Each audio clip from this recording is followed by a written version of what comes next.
दुकानों से चाय खानों तक कोई नहीं बच पाएगा तकरार से। कौन, कब, कैसे, क्यों जैसे सवाल बनते हैं मौजू प्रोग्राम तकरार में।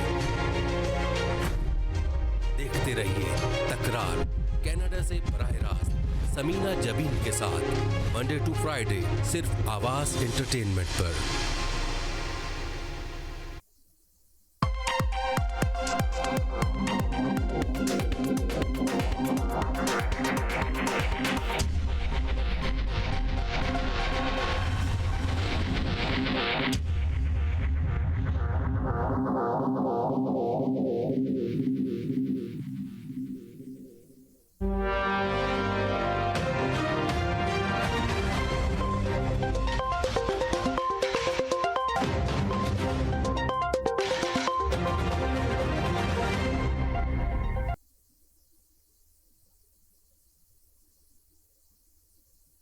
सुनते गानों को समीना का सलाम, खुशियों के रंग समीना के संग। जैसे कि आपको पता है खूबसूरत प्रोग्राम हम आपके लिए लेकर आते हैं तकरार, और आप देखते हैं अपने चैनल आवाज एंटरटेनमेंट भी देखते हैं। हमेशा की तरह कहते हैं कि मिलाइए अपनी आवाज हमारी आवाज के साथ, हम पहुंचाएंगे आपकी आवाज बहुत सारे लोगों तक। यही मकसद है इस चैनल का, यही मकसद है इस प्रोग्राम का, और अल्हम्दुलिल्लाह आप लोग की आवाजें दूर दूर तक जा भी रही है। इस प्रोग्राम में आने से पहले हमेशा की तरह कहते हैं कि जरूर आइए, इसमें आवाज जरूर मिलाइए, बस लफ्जों का चुनाव बहुत अच्छे से अदा कीजिए, किसी कॉलर पे ना जाइए, इसका खास ख्याल रखिए। अपनी बात कीजिए, अपना मैसेज कीजिए, एग्री और डिसएग्री आप कर सकते हैं। इस प्रोग्राम का यही फॉर्मेट है। चले चलते हैं एक पहले कॉलर की तरफ जो हमारे साथ हैं। दो कॉलर हैं हमारे साथ, हम दोनों को अपने साथ ज्वाइन करवाते हैं। हेलो जी, अस्सलाम वालेकुम। पहले सबसे पहले कॉलर की तरफ जाएंगे, फिर सेकंड कॉलर पे आएंगे। आप सेकंड कॉलर हैं, फर्स्ट कॉलर की तरफ। जी हेलो जी, अस्सलाम वालेकुम। एक सेकंड, आप सेकंड कॉलर हैं, फर्स्ट कॉलर की तरफ। जी अस्सलाम वालेकुम। जी सुनिए पहले। वालेकुम सलाम जी, क्या हाल है आपके, कैसे हैं? अल्लाह का शुक्र, मोहम्मद अली जाफरी बोल रहा हूँ। जी बिल्कुल ठीक ठाक हूँ, और आज का टॉपिक हमारा ये है कि आवाम पे बढ़ती हुई महंगाई के वार कौन है इसका जिम्मेदार, और दूसरा टॉपिक है रियासत बचाने की कोशिश कर रहे हैं सियासतदान। अपनी रियासत बचाने की कोशिश कर रहे हैं, किसकी बचाने की कोशिश कर रहे हैं? तो ये मेरे दोनों टॉपिक हैं, इस पे आप जो भी दिल चाहे आपका ओपिनियन दे, अपनी राय दे। तो शहबाज शरीफ ने जो है ना गरीब लोगों पे भी 15,000 रुपए कमाने वालों पे भी टैक्स लगा दिया है, और उन्होंने कहा है जान लगा कर सब्ज बाग नहीं दिखाऊंगा, जान लगा के रूखी सूखी खाऊंगा, जान लगा के महंगाई पे कंट्रोल करूंगा। तो इस तरह महंगाई पे कंट्रोल होगा? आप बताएं आपकी क्या राय? मैं तो पहले शेर सुनाता हूँ कि अंजाम गुलिस्ता क्या होगा, हर शाख में उल्लू बैठा है। तो ये मैंने आपको पहले भी बताया था, ये हुकूमत जो है ये 2020 खेलने आई है। इसको हर बॉल पे ना 6 रन चाहिए, चाहे कुछ भी हो जाए। ये बकौल उनके कि मैं अपने कपड़े बेच दूंगा, अपने घर को बेच दूंगा, कुछ भी नहीं होगा। ये जो कुछ कर रहा है ना, ये जो टैक्स लगा रहे हैं, ये सिर्फ अपनी रिकवरी के लिए आए हैं यहाँ पे, और कुछ नहीं है। इनको कोई गर्ज नहीं है कि गरीब आदमी का क्या होगा, जो दुकानों पे टैक्स लगा रहे हैं क्या होगा। रोज सुबह उठता है तो रात को उसके जहन में एक कतूर आ जाता है कि कल सुबह यार ये वाला टैक्स लगाना है मुझे, क्योंकि इनको ना पैसे बनाने और कुछ भी नहीं करना है इनको। मुल्क से ये सिंसियर है ही नहीं, ना शहबाज शरीफ सिंसियर है, ना नवाज शरीफ सिंसियर है, ना जरदारी सिंसियर है। जो भी ये हुकूमत में बैठे हैं ना, आप बिलीव करो कोई भी पाकिस्तान के साथ सिंसियर नहीं है। ये सिर्फ अपने अपने गेम खेल रहे हैं, दैट्स इट, और कुछ भी नहीं है। ये जो बातें कर रहे हैं ना, इनको खुद ही नहीं पता कि इनका कल क्या अंजाम होगा, और इतना भयानक अंजाम होगा इनका। ये आप ये देखेंगे इल्जाम भी सिर्फ इसी हुकूमत जो गुजर गए हैं, जो साबका हुकूमत रही है 3-3.5 साल, उसी पे सारा इल्जाम लगा रहे हैं कि बारूद बिछा के गए थे और अब हमारे ऊपर छोड़ के चले गए, तो अब हम इनसे निमट रहे हैं। तो भाई किस बात पे निमट रहे हैं? जब वो लोग हुकूमत में थे तो आप लोगों ने नारे लगा रखे थे कि महंगाई इतनी है, रोटी छीन ली है गरीब आवाम से। तो आप क्या कर रहे हैं अब हुकूमत संभाल कर? जो भी आने वाली हुकूमत होती है ना जी, वो पिछली हुकूमत को कोस रही होती है जी, वो ये करके गया था। अरे तब तुम थे तो तुमने क्या किया था यार, ये भी तो बताओ। तुमने क्या किया था? तुमने कौन से अच्छे काम कर दिए तुमने जी? तुम तो सिर्फ लूट मार में लगे हुए थे, तुम्हारा पूरा खानदान लूट मार में लगा हुआ था, तुम्हारे बच्चे तक लूट मार में लगे हुए थे। तुमने क्या किया जो तुम दूसरों को कह रहे हो कि वो ये कर गया और वो ये कर गया? तुमने क्या किया? तुम तो जिस दिन से आए उस दिन से सिवाय महंगाई बढ़ाने के तुमने कोई काम नहीं किया।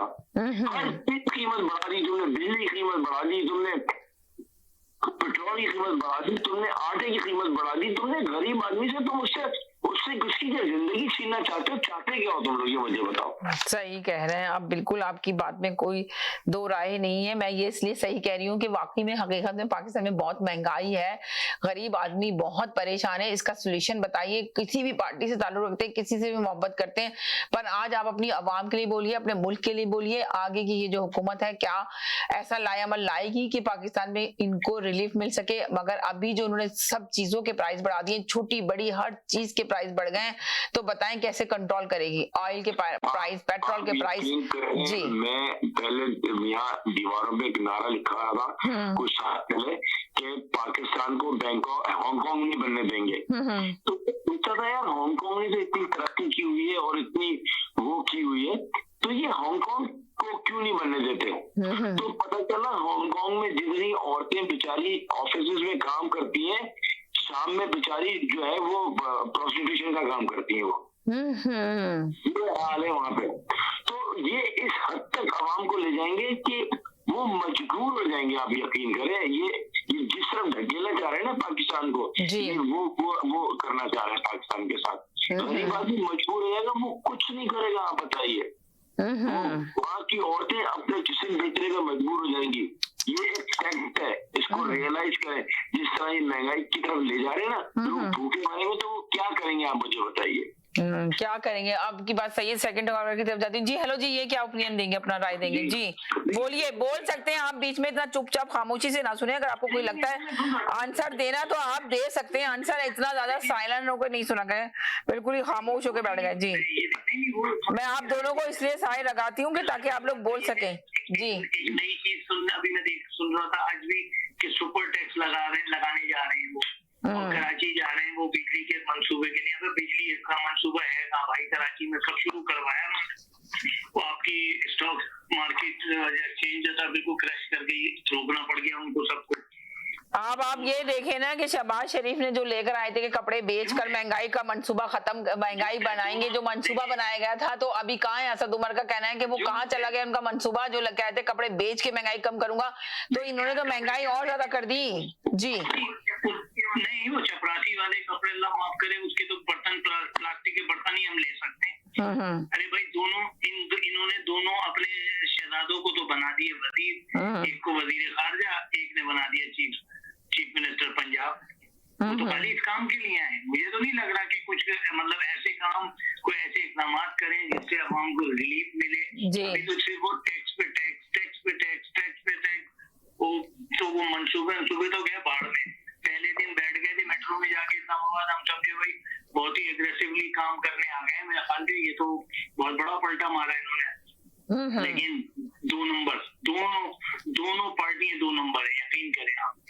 यानी कोई सलाहियत नहीं है, कोई ऐसी एजुकेशन, इतने बैकग्राउंड नहीं है। बातों में जो है बस बातों के हैं और कुछ नहीं है। सुपर टैक्स लगाया गया है, तो देखिए स्टॉक मार्केट बिल्कुल गिर गई है, असद उमर का कहना। अब आप अंदाजा लगाएं। जी, उसको कारोबार को रोकना पड़ गया, जो एक्टिविटीज हो रही होती है उसको रोकना पड़ गया। ये नहीं है, आप देखिए हुकूमतें चलेंगी जब ना, जब आप कोई कारकर्दगी शुरू तो करें। ये 75 दिनों में आपने तो ऐसे पहाड़ तोड़े। उन्होंने तो 20 रुपए बढ़ाए थे साहब हुकूमत ने पेट्रोल पे, तो हम महंगाई मार्च निकालने शुरू हो गए। यहाँ तो 115-120 रुपए बढ़ गए, और अभी फिर बढ़ने जाने के लिए हो रहा है। फिर सुन रहे हैं कि ये सब सिलसिला चलता रहेगा। बेहतर ये नहीं थी कि आप जो इन पे केसेस थे, ये अदालतों का काम था ना भाई। तो अब आप ये देखिए कि ऐसा लग रहा है कि जो लोग नारा लगा रहे हैं, जो ये पीटीआई के लोग हैं, जो ये कह रहे हैं कि ये हुकूमत तो आई थी अपने केसीसी खत्म कराने के लिए आई थी, इसका यही एजेंडा था, तो अब तो सामने जाहिर इन्होंने कर दिया अपने प्रैक्टिकल से कि जी आप अपने केसीसी माफ कराने आए थे। अदरवाइज आप अवाम का नारा लेके आए थे। सब 11 जमातें एक साथ तो हुई थी, पर 11 जमातों ने काम क्या किया? मेन चीज ये है, आप ये बताएं ना कि मुल्क के अंदर काम क्या किया। जी, ये चाहे जरदारी साहब हैं, चाहे शहबाज शरीफ है, आप देखिएगा कुछ अरसे में नैप को ही खत्म कर देंगे। जी, नैप रहेगी ना केस रहेंगे। तो अभी भी तो सारे केसेस इन्होंने माफ करा लिए। नैब के दौरान नैब के इदारे को ही खत्म कर दिया ना। चेयरमैन कौन बन रहा है नैब का? अभी तो नैब के इदारे में तरमीम और कवानीन में तरमीम लाने के लिए तो उन्होंने किया क्या? इसलिए कि इन्होंने जरदारी के सारे केसेस माफ हो गए, शहबाज शरीफ के सारे केसेस खत्म हो गए, नवाज शरीफ के भी ऑलमोस्ट खत्म ही हो जाएंगे केसेस। इन्हीं ने इसीलिए किया है। अब आप ये देखेंगे, अगर मानते हैं, अभी आके लोग कहेंगे कि भाई वो जुल्फी बुखारी के केसेस कहाँ गए, जहांगीर तरीन के केसेस कहाँ गए, इमरान खान की जो हुकूमत थी तो उनके कारकुन जो थे उनके केसेस कहाँ गए? हम तो ये कहते हैं कि देखें, अगर उनके ऊपर भी जुर्म था, कोई भी सजा थी तो सजा देनी चाहिए, उनको भी सजा मिलनी चाहिए, इनको भी सजा मिलनी चाहिए, तभी मुल्क सही हालत पे जाएगा। बात कर रहे हैं ना जी। अभी आप देखिएगा ये जब लोग भूखे मरेंगे ना पाकिस्तान के अंदर, जी। ये कहेंगे कि अमेरिका कह रहा है एटमी तंजीमात हमें दे दो, हम तुम्हें रोटी देंगे, खाना भी देंगे।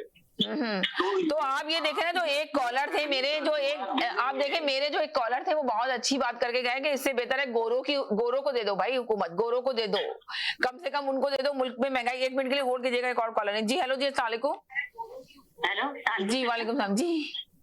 बस मैं ये कहना चाहती हूँ कि एक बहुत अच्छा टॉपिक आता है, रियासत कहाँ बचाई जा रही है, सियासत चमकाई जा रही है, और किसी को एक नारा चाहिए मजीद अवाम को बेवकूफ बनाने का या अवाम का खून पीने का। आपने बिल्कुल सही कहा कि रियासत कहाँ बचाई जा रही है, बल्कि अपनी रियासत को चमका रहे हैं ये लोग, हर कोई अपनी सियासत को चमका रहा है। और रियासत को तो समझे इन्होंने, सियासत को चमका रहे हैं, रियासत को तो इन्होंने डुबो दिया पूरी।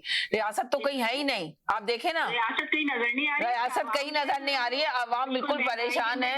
लगा रही है जी। अवाम को कौन उसमें से बाहर निकालेगा, ये एक बहुत बड़ा क्वेश्चन मार्क है, क्योंकि हर सियासतदान तीनों जो सियासी जमातें हैं वो अभी तो सिर्फ एक नारा ढूंढ रही है कि अवाम को मजीद कैसे बेवकूफ बनाया जाए। कि पुरानी भी अगर हम हुकूमत की बात कर लें तो पुरानी हुकूमत में भी महंगाई की इसी तरीके की बात जारी हो सारी थी, तो फिर इन्होंने कहा कि भाई हम इनको हटाएंगे, हम आएंगे और हम कोई लाहे अमल लेकर आएंगे जिससे अवाम की हालत सुधर जाएगी। अब तो उनको खैर बैठे हुए 2-2.5 महीने हो रहे हैं, लेकिन ये भी अपने बातों में कहाँ कामयाब हो पा रहे हैं। और उनकी नवाजिशात का सिलसिला जो है, जहां से टूटा था वहां से दोबारा जुड़ गया। पुरानी हुकूमत अपने लोगों को नवाज रही थी, ये आकर अपने लोगों को नवाज रहे, तो बाकी अवाम कहाँ जाएगी? क्योंकि महंगाई करने की भी कोई जरूरत होती है, अपनी आसाइशें तो कोई भी कम करने के लिए क्या नहीं। जब भी जो भी हुकूमत में होता है वो अपने जितने भी उनके गुजरा की जो आप लग्जरीज देख लें, जितने भी गुजरा है, क्या वो इस बात को आके एडमिट करते हैं अवाम में कि भाई हम ये आसाइशें नहीं लेंगे, हम सिर्फ सैलरी पे ही काम करना चाहते हैं ताकि अवाम और मुल्क की खिदमत हो सके। ऐसा नारा तो आज तक मुझे नहीं लगता किसी ने लगाया है। अपनी सैलरी बढ़ाने के इंक्रीमेंट पे तो दबादब दस्तखत करते हैं ये लोग, और चाहते हैं कि अपनी जेब में जो कुछ है बचा कुछ वो भी अपनी जेबों में ठूस लें। तो सियासतदान जब तक ये नहीं सोचेंगे कि इस मुल्क की वजह से तो आप बैठे हुए हैं, अगर मुल्क ये तो आप भी नहीं है, तो जब तक मुल्क की हालत तो कभी सुधरने वाली है नहीं। अपनी सियासतों को चमकाना बंद करना चाहिए, उस पर कोई भी राजी नहीं है। हर कोई अपना नया नारा देके ये बता रहा है कि भाई मैं सबसे ज्यादा मुखलिस हूँ, और आकर जो है वो मुझसे आप लोग कांटेक्ट करें और मैं 10 साल 20 साल या 50 साल बैठूंगा तो मुल्क बिल्कुल ठीक हो जाएगा। जबकि ये सिर्फ झूठ का मबनी दावा है। अगर केसेस की बात हो जाए तो आम जो छोटे मोटे जराइम में लोगों को सजा होती है, तो कभी आपने सुना कि छोटे मोटे जराइम पर सजा माफ कर दी, उस बेचारे को तो पीट के जेलों में ठूस दिया जाता है। आप ये देखें ना, जो करोड़ों अरबों रुपए की चोरी करके वो बाहर है, और जो 2000 की चोरी करी है वो जेल के अंदर है, वो चिक्की पीस रहा है जेल के अंदर। तो ये इस तरह का सिस्टम आ जाएगा, तो फिर उसको फिर आप पिनपने देंगे, और फिर आप जो है वो चुपचाप 70 साल से तमाशा देखेंगे। तो फिर आप कभी कभी कुछ मखसूस तबकों पे इल्जाम लगा देंगे कि भाई वो रियासत के खिलाफ बात करते हैं, रियासत पाकिस्तान के खिलाफ बात करते हैं, उनको मार पीट के उनको कोने में एक बिल्कुल ढेरी की चदर में लगा दिया जाए। तो फिर उसके बाद ये होगा कि फिर मजीद अगर कोई आएगा। एक सेकंड जैसा होल्ड करें, इनको भी होल्ड करा दूंगी। हेलो जी, अस्सलाम वालेकुम। एक सेकंड के लिए होल्ड कर लें, एक सेकंड के लिए होल्ड कर लें। मैं जरा मैं ये मैसेज दे दूं, ये नहीं है नारा कि मैं मुखलिस हूँ, ये कहना चाहते हैं मैं बहुत बड़ा चोर हूँ। साथ ही रहे, आपसे बात करेंगे तफसील से। एक सेकंड का मैसेज ले लूं। जी हेलो जी। बस अमीना, मैं यही कहना चाहती हूँ कि सियासतदान वहाँ पे जी अपनी आसाइशों को कम करने के लिए कोई भी तैयार नहीं है। छोटे घरों में रहते हुए लोगों के तो दम घुट जाते हैं, और अपनी बिजली और पेट्रोल के और अलग अलग जो भी हमारी यूटिलिटी के बिल होते हैं वो सब के सब जो है वो फ्री में उस चीज को इस्तेमाल करते हैं। कैसे दिल में दर्द जागेगा गरीब आवाम का, या अपने मुल्क का एहसास कैसे होगा? उस मुल्क में सिर्फ हुक्मरानी करने के ख्वाब तो हर कोई देख रहा है, लेकिन अपनी जेब से 2 रुपया निकाल के उस पर लगाने का ख्वाब कोई नहीं देख रहा। तब तक ये खुदगर्जी खत्म नहीं होगी। हुकूमत कोई भी बना ले और चेहरे कोई भी आ जाए, पाकिस्तान की आवाम और वहाँ का हाल ऐसे ही रहेगा। जैसा कि अभी ये कहना चाहती थी। बहुत शुक्रिया समीना जी। बोले आप जी। हेलो, एक सेकंड एक मेरे साथ ये कॉलर है, इनको सुन लूं फिर आपको सुनती। जी हेलो जी, बोले। हेलो जी, आप जी बोले जी। कोई भी ऐसा वाकया, हाँ। और कोई भी का जो हिस्ट्री है जी। हम उसे एग्जाम्पल रख के ही अपनी जिंदगी को आगे बढ़ाते हैं। जी। हमारे माँ बाप अगर नेक हैं, हमारे माँ बाप नमाजी परहेजगार थे, तो बच्चा उसकी डायरेक्शन को फॉलो करता है। ये तो एक नेचुरल सी बात है ना, ये तो एक नेचुरल सी। अयूब खान के ड्राइवर ने बदतमीजी की थी ड्राइवर के साथ, तो अयूब खान के ड्राइवर को अयूब खान के लड़के ने चमाट मारा, गौर अयूब ने, ठीक है। उसने अपने ड्राइवर को बोला उसी ताकत से चमाट इसके मुंह पे मार दो। देखिए ये एक मिसाल दी जाती है, इस तरह बनती है मिसालें, इस तरह बनती है। नबी सल्लल्लाहु अलैहि वसल्लम जब ताइफ पर गए तो आप पर पथराव किया गया, आपने जुल्म को बर्दाश्त किया, आपने पेशेंस दिखाया, आपने सब। ये इस्लाम जो हमारा मुल्क है ये कलमे पे बना है। अगर हम ये बेसिक चीजें भूल जाएंगे, छोड़ देंगे, तो जाहिर है फिर हम डायरेक्शन हमारा जो है वो जाएगा सीधा मुजरिमों की तरह। अब देखिए कोयटा में आपके अफगानिस्तान के अंदर ये जलजला वगैरह जो आ रही है, क्या ये वार्निंग है? ये अल्लाह ताला की तरफ से एक वार्निंग दी जा रही है कि बस करो, बंद करो, क्योंकि अब दुनिया की कोई गारंटी नहीं है, ठीक है। लेकिन इन बातों को कौन, खैर इस दीनी बातों को मैं करने का फायदा नहीं है, बट मुझसे बड़े बड़े मुफ्ती लोग बैठे हुए। लेकिन मैं आपको बता दूं, जब तक ये चोर डकैती, ये सारा फ्रॉड, ये सारा पैसा खाना पाकिस्तान का, हुंडी करना, गंडा गोले वाले के पास जाना, चपरासी के नाम पे पैसा, ये जब तक सिस्टम बंद नहीं होगा ना, ये मुल्क बहुत मुश्किल है तरक्की करेगा, बहुत मुश्किल है। एक तो लॉ एंड ऑर्डर नहीं है, ठीक है। लॉ एंड ऑर्डर सबसे बेसिक चीज है जो आपके मुल्क में लॉ एंड ऑर्डर है ही नहीं। आपके मुल्क में सिर्फ पता है क्या है, क्रिकेट है, क्रिकेट रह गई है आपके मुल्क में, बस एक ये सोफिस्टिकेटेड तरीके से खेली जाती है। बाकी सारे गेम जो है वो सारे गैम्बलिंग है, पूरा गैम्बल कर रहे हैं। हम अपने आने वाली नस्लों को गैम्बलिंग सिखा रहे हैं, हम आने वाली अपनी जितने हमारे जो बच्चे हैं उनको हम गैम्बलिंग सिखा रहे हैं। छोटे छोटे बच्चों को हम पंचर की दुकान पे बिठा देते हैं, साइकिल की दुकान पे बिठा देते हैं। एजुकेशन का स्टैंडर्ड ये है कि 30% जो सारे पढ़े लिखे, 70% जाहिल है। हमारी आबादी जो है गांव में जो है, जो खेती बाड़ी कर रही है, उनके बारे में आज तक किसी ने कुछ सोचा ही नहीं है। एक बेचारा इमरान खान आया था, उसने सिर्फ एक छोटा सा काम किया, एक गरीब आदमी की जेब में 10 लाख रुपए डाले, बोला जाओ बेटा अपना इलाज तो कराओ, कम से कम उसने ये काम तो किया। अब ये तो इसने तो आज कल अनाउंसमेंट किया, चाय कम कर दो, चाय मत पियो, लस्सी मत पियो, ठीक है। एक दिन बोलेगा पानी भी मत पियो, पानी खट्टा। उसने कहा कि महंगाई तो करनी पड़ेगी, चाहे रूखी सूखी खाएं, जान लगाकर सब्ज बाग दिखाऊंगा नहीं, जान लगाकर महंगाई को कम करने की कोशिश करूंगा। आप लोग को रूखी सूखी खानी है, मैं आपको सब्ज बाग नहीं दिखाऊंगा, मुझे महंगाई करनी पड़ेगी। अब कोई चारा नहीं है। आप सोचें रुपया गिर रहा है। जी मेरी बात सुने आप, अगर मैं आप देखें 15,000 रुपए कमाने वाला उस पर टैक्स लगा दिया। देखिए एक पठान है ना, पठान, वो खलीज गुलाम ममालिक के अंदर, अरब ममालिक के अंदर जब वो किसी को गाड़ी से मारता है ना जी, तो वहाँ का फाइन ये 175,000 देने पड़ते हैं, रियाल या दरम, आदमी की मौत के ऊपर। आपको पता है 15 मिनट में ये पैसे इकट्ठे हो जाते हैं जी। एक टैक्सी ड्राइवर के पास ये पैसा 15 मिनट में इकट्ठा हो जाता है। पता है क्यों? क्योंकि वो हर महीने 5 रुपए जमा करता है उस कमेटी के अंदर, और इस वक्त में जमा करता है जब एक्सीडेंट होता है ना, 15 मिनट में 1,75,000 जमा हो जाता है। अगर ना हो तो फिर खून का बदला खून होता है, मार दिया जाता है उस टैक्स को। जब एक मामूली सा पठान आदमी के पास एक अपना बजटिंग है, उसने अपना अब आप देखें ना कि हर एक पे उन्होंने 4% टैक्स लागू कर दिया है, हर एक पे, छोटे बड़े बिजनेसमैन पे। दूसरी मिसाल मैं आपको ये दूंगा कि अगर एक इंसान के पास कुछ भी ना हो लेकिन उसके रिश्तेदार हो ना, तो फिर भी उसको हौसला रहता है। आपके पास चाइना पीछे हट गया, सऊदी पीछे हट गया, ठीक है, चाइना ने आपका साथ छोड़ दिया, सऊदी ने आपका, खलीज ममालिक ने आपसे हाथ उठा लिया। अगर ये सिर्फ 7 स्टेट पर हाथ रख देते ना, IMF की मजाल नहीं थी कि वो आप लोगों पर प्रेशर डालता। उसने कहा चाइना पीछे हट गया, सऊदी पीछे हट गया, मैं इनको किस बात की गारंटी इनके पास कुछ भी नहीं है। आपके पास अगर कुछ रह जाता है तो आपके जो आजकल जो मैन्युफैक्चरिंग हो रही है, आप तैयारे बना रहे हैं, जो टैंक्स बना रहे हैं, कम से कम वही बेचे अरबों को, और कहे भाई हमें आप उधार मत दे, हमसे एम्युनिशन खरीदे, हमसे मशीनरीज खरीदे और हमें पैसे दे, हमें IMF का कर्जा उतारने के लिए। लेकिन इस स्ट्रेटजी को कौन एग्जीक्यूट करेगा? कौन इनको समझाएगा कि तुम्हारे पास जो चीज है उसी को बेचो, तुम मत उठाओ, बार बार कशकोल लेके मत पहुंच जाया करो। चाइना थक गया है, सऊदी थक गया है, इमारात थक गया है, ये सारी बातें बहुत चाइना थक गया है। अब देखें ना, अब आप सोचें कि किस तरह मुल्क चलेगा। पहले मुझे ये बता दें कि मुल्क किस तरह चलेगा। क्या इनकी और किसी की हुकूमत ही नजर नहीं आ रही कि हुकूमत का हुक्मरान कौन है, पाकिस्तान को संभाल कौन रहा है, उसका सरबराह कौन है। सबसे मेन चीज तो ये भैया, अगर आपका सरबराह जाके अमेरिका को बोले मुझे छोड़ दो बाकी सबको उड़ा दो, तो अमेरिका बोलेगा ये अपने मुल्क के साथ सिंसियर नहीं तो ये मेरे साथ क्या सिंसियर होगा।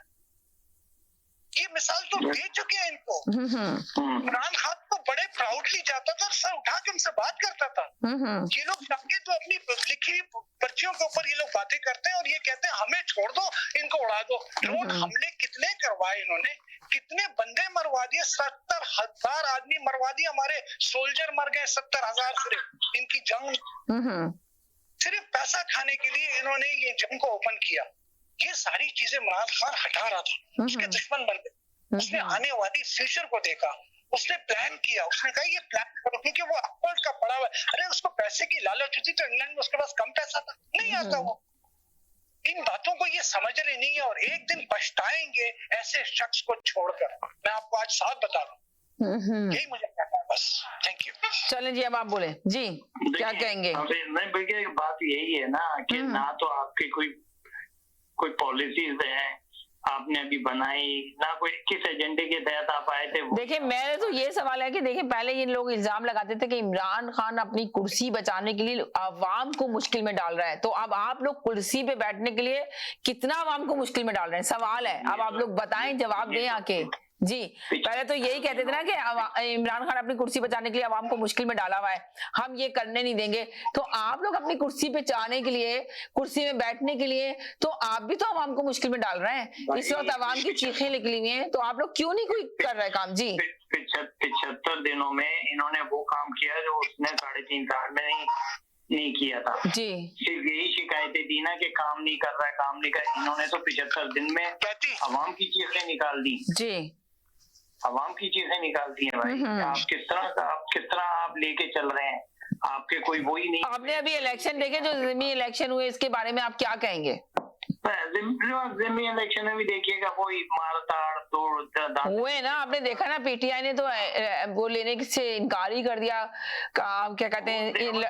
आने वाले इलेक्शन में भी देखिए, अगर वो कोई और कहते हैं ये खूनी इलेक्शन होंगे तो कहेगा इसने तो ये था खूनी इलेक्शन। अरे भाई, आने वाले इलेक्शन में ये सारे वो सब प्लान कर रहे हैं, वो सारी चीजें सेट, जैसे ही सेटल डाउन हो जाएंगे तो फिर कहेंगे जी इलेक्शन पे चले जाते हैं, आवाम की यही राय है जी इलेक्शन चले जाए। अरे 75 दिनों के अंदर जो हालत इकोनॉमी की कर दी है, तो आवाम तो एक्सपेक्ट कर नहीं रही थी ना इनसे। वो तो पीटीआई से यही शिकायतें लोगों की हो रही थी, इनकी टीम में ऐसा काम नहीं कर रही, इसकी टीम ये नहीं कर रही, और उसकी टीम ने तो जो नहीं किया। आपकी टीम तो 11 जमातें मिलके बड़ा कर दिया आपने तो। आप तो अब आप ये देखें ना कि जब डॉलर ऊपर जा रहा है तो आवाम को तो नजर आ रहा है ना कि महंगाई कितनी ऊपर जा रही है, महंगाई तो बहुत होगी, किस तरह निकलेंगे जी। जो चीज इम्पोर्ट कर रहे हैं आपको 3 गुना ज्यादा में मिल रही है पाकिस्तान के अंदर, क्या करेंगे आप जब पैसा ही आपका इतना नीचे गिर गया है। जब पैसा ही, आप सोचे बैंकों में पैसा ही नहीं होगा तो आप बताएं ना कैसे मईशत तरक्की करेगी, किस तरह आप लोग सर्वाइव करेंगे। बैंकों के पास रिजर्व थोड़े से है, वरना स्टेट बैंक के पास तो रिजर्व खत्म होते जा रहे हैं। बिल्कुल सही कह रहे हैं। पाकिस्तान, आप सोचिए, कह रहे हैं कि हम दिवालिया होने वाला था पाकिस्तान, हम पाकिस्तान को दिवालिया होने से बचाने के लिए आए। तो अब आप बताएं कि दिवालिया अब क्या होगा, क्या शक्ल देख रहे हैं इसकी। जी, बोले 1 सेकंड इनका सुन लें जी। मैं आपको इसका हल बताता हूँ जी, एक ही हल है जी। मैंने ये बात एक मिनिस्टर को मैसेंजर के ऊपर बताई थी जी। मैंने कहा अगर तुम लोग ये काम कर लो तुम लोग बच जाओगे जी। मैंने पता है उसको क्या मशवरा दिया, मैंने कहा देखो इतना कर्जा हो चुका है, इतना लोग दब चुके हैं कर्जे के अंदर, अब सिर्फ तुम्हारे पास एक हल रह गया है और वो ये हल है, एक सिंसियर विजिट करो इन 7 स्टेट्स के अंदर। ये जो हमारा अरब है ना पेट्रोलिंग जो स्टेट है आपकी 7, ओमान, कतर, ये आपका इमारात हो गया, सऊदी हो गया, बहरीन हो गया, कुवैत हो गया। मैंने कहा इनके पास एक सिंसियर करो, क्योंकि तुम लोग हो न्यूक्लियर पावर, पाकिस्तान है न्यूक्लियर पावर। तो बोलो भाई हम न्यूक्लियर पावर है, अगर हम ही नहीं रहे तो फिर तुम कैसे बचोगे, तुम्हारे को कौन बचाने वाले। इनको उनको ये इसमें झांचे में डाले और उनको बोले भाई हमारे ऊपर कर्जा है, इस कर्जे को उतारो। हमने ये न्यूट्रल स्टेट इसलिए बनाई थी कि हम इस्लामिक मुल्कों को दिफा करें, डिफेंस करें, इन चीजों को कन्विंस करवाएं इन लोगों को। यही स्टेट मुल्क है जो एक दिन के अंदर सिर्फ एक बटन दबाएंगे ना, सारा पैसा खत्म हो जाएगा और फिर उनको बगैर इंटरेस्ट के वापस भी कर सकते हैं, क्योंकि वो मुसलमान मुल्क है, वो इंटरेस्ट नहीं लेगा। लेकिन कौन बोले ना, बिल्ली के गले में घंटी कौन डालेगा, कौन जाके इसको शुरू करेगा? ये है सारा मसला। सिर्फ यही स्टेट्स हैं जो आपके मुल्क को सीधा कर सकते हैं, आपकी इकोनॉमी को सीधा कर सकते हैं, आपके कर्जे उतार सकते हैं और पाकिस्तान को स्टेबलाइज कर सकते हैं। वरना आप यकीन करें कोई मिरेकल, कोई मौजज़ा ही होगा, फिर कोई मौजज़ा अल्लाह ताला की तरफ से कोई जो है ना वो मना और सलवा उतारी जाए तो हो जाए, वरना तो कोई हल नजर नहीं आ रहा मुझे। मैं आपको साफ बता रहा हूँ, पाकिस्तान का हालात बहुत खराब है। सिर्फ ये 7 स्टेट्स है, इनके साथ एक सिंसियर विजिट करके इनको पूरा अपना प्रोग्राम दे, ये हमारा प्रोग्राम है, हम आपको पैसे दे दें, ये हमारी ज़राई आमदनी है, ये इस तरह हम पैसे निकालेंगे, ये हमारी मशीनरी है, ये हमारा सनत है, ये हमारी वेजिटेबल है, ये हमारा चावल है, इस तरह हमसे पैसे ले। लेकिन कौन बात करे, कौन जाके इनसे बात करे? किसी न किसी को तो आप सोचें, किसी न किसी को तो करना ही पड़ेगा ना। साहब ये जो सांझे की हांडी है, इनमें कौन जाएगा? कोई एक्सपर्ट है ही नहीं है। कोई यही बात है ना, इमरान खान ने कन्विंस कर लिया था मेरे भाई, उसने काफी जो उसकी बात रखी जाती थी, वजन था उसकी बातों में। नहीं, वो ये तो उसकी बातों में वजन था। ये बात था कि इमरान वो काम कर रहा था जो सिस्टम को सही करने की तरफ जा रहा था। एग्जैक्टली वो मगर आपको ये देखें, इमरान खान वो काम तो कर रहा था जो सिस्टम की तरफ सही होने के लिए जा रहा था, आपकी बात में कोई वो नहीं है। मगर मैं ये बताना चाह रही हूँ कि इमरान खान को इस मकाम तक लेकर कौन आया? जब अब इमरान खान सही काम कर रहा था तो किसने उसको गलत मशवरे दिए, किस तरह वो है ना ये इस तरह आदम एतमाद की तहरीक उसके खिलाफ आ गई? ये नहीं, आपका कहने का मकसद ये कि इमरान खान वो तरक्याती काम नहीं कर रहा था। नहीं भाई, वो सिस्टम, मेरी बात सुने। नहीं, मेरा कोई मकसद नहीं है। मेरा सवाल आप लोगों से है कि इमरान खान फिर इस नतीजे पे कैसे पहुंचे, उन्होंने अपना टाइम पीरियड क्यों नहीं पूरा किया? तो आपको नहीं लगता कि किसी को भी ये लोग टाइम पीरियड नहीं करने देते? कोई 4 साल में हुकूमत करके उतार दिया गया, किसी को 3.5 साल में उतार दिया, किसी को 5 साल में। 5 साल तो किसी ने भी नहीं किया। आप बता दें मुझे कि किसने 5 साल अपने पूरे किए? समीना जी, मेरी हाँ जी, आंखों का हाँ जी, देखा हुआ हाल है, अपनी आंखों का देखा हुआ हाल है जी कि एक शिकरा बेचने के लिए पाकिस्तान से शेख के पास एक पाकिस्तानी आया बाज लेके। ठीक है, बाज लेके आया तो शेख ने बोला इसको पेमेंट कर दो। तो सईद सगीर ने क्या किया, BMW कार थी, वल्लाहुल अज़ीम ला इलाहा इल्लल्लाह पढ़ के कलमा, उसने जब BMW का जब डिक्की खोली ना पीछे से, तो पैसे ऐसे भपकियां मार रहे थे नोट। एक शिकरा जो है वो मिलियंस धर्म में वो लोग खरीदते और देते हैं, क्या वो इनके कर्जा नहीं उतार सकते? अरे एक शिकरा 2-2, 3-3 मिलियन धर्म्स का जाता है, इतना पैसा है। 100 साल तक का पेट्रोल उनके पास रिजर्व है। स्विस बैंक खाली हो जाए अगर इमारात अपना सिर्फ पैसा निकाल दे, इमारात सिर्फ अगर अपना पैसा यूएई निकाल ले, स्विस बैंक खत्म हो जाएगा। 100 ईयर्स का पैसा उन्होंने जमा करके रखा हुआ है। अरे वो बात तो करो जाके शेख मोहम्मद बिन जायद से, मोहम्मद बिन राशिद से, सऊदी के किंग से, कुवैत के किंग, ये पैसा उतारना सिर्फ इनके पास है। भाई समझ के जाओ, मुसलमान समझ के जाओ, सुन्नत समझ के जाओ, शिया समझ के जाओ, लेकिन जाओ तो सही उनके पास। स्ट्रेटेजी तो बराबर, स्ट्रेटेजी अगर नहीं होगी तो मैं यकीन करें कि इनके अलावा और कोई हल नहीं है। मैंने आपको बताया, फिर कोई मिरेकल ही होगा। बाकी हम और आप जब हमेशा बहस करते रहेंगे, ये सिर्फ एक ही हल है, इन 7 स्टेट से हेल्प लिया जाए, बस। क्या कहेंगे आप, इस बात से एग्री करेंगे?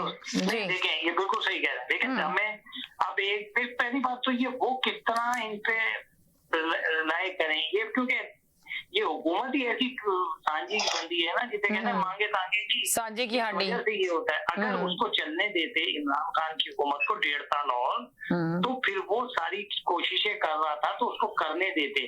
जो करप्ट लोग थे वो, अरे वो जोड़ों में बैठ गया था, सऊदी के जोड़ों में बैठ चुका था वो। सऊदी के जोड़ों में बैठ गया था, उसके पास बातचीत उससे चल रही थी, हो गई थी, बिल्कुल सेटल डाउन था। किससे बातचीत हो गई थी? किसकी बात बता रहे हैं आप? बातचीत हो गई थी सलमान की, सऊदी अरब से। अच्छा, सऊदी अरब की बातचीत हो चुकी थी, सारा सेटिंग हो चुकी थी, सारा पैसा कर्जा वर्जा सब उतर जाता। चाइना के साथ मिलकर इन्होंने पाकिस्तान को बिल्कुल टॉप लिस्ट में लाना था। वो तो अभी एक कॉलर तो आगे बोलते हैं कि CPEC इनकी वजह से नहीं शुरू हुआ, CPEC को इन्होंने डुबो दिया इमरान खान ने इन्होंने कहा कि वज़ीर-ए-आज़म इमरान खान की वजह से दिवालिया निकल गया मुल्क का।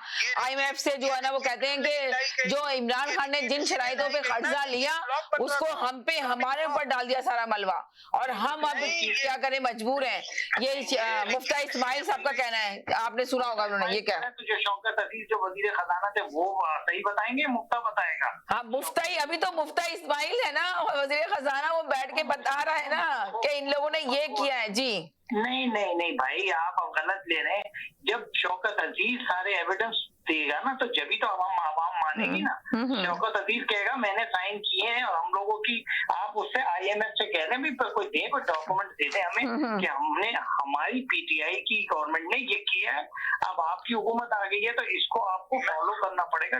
अरे मैं आपको बता रहा हूँ कि जो मुफ्ती इस्माइल ने जो बात की है उसके हिसाब से अगर इनको हमने कुछ महीने अगर दे दिए, फिर 2.5 से 3 साल तक पाकिस्तान स्टेबल नहीं हो सकता। पीछे जा रहे हैं आप, रिवर्स में जा रहे हैं आप। इसको कौन उठाएगा?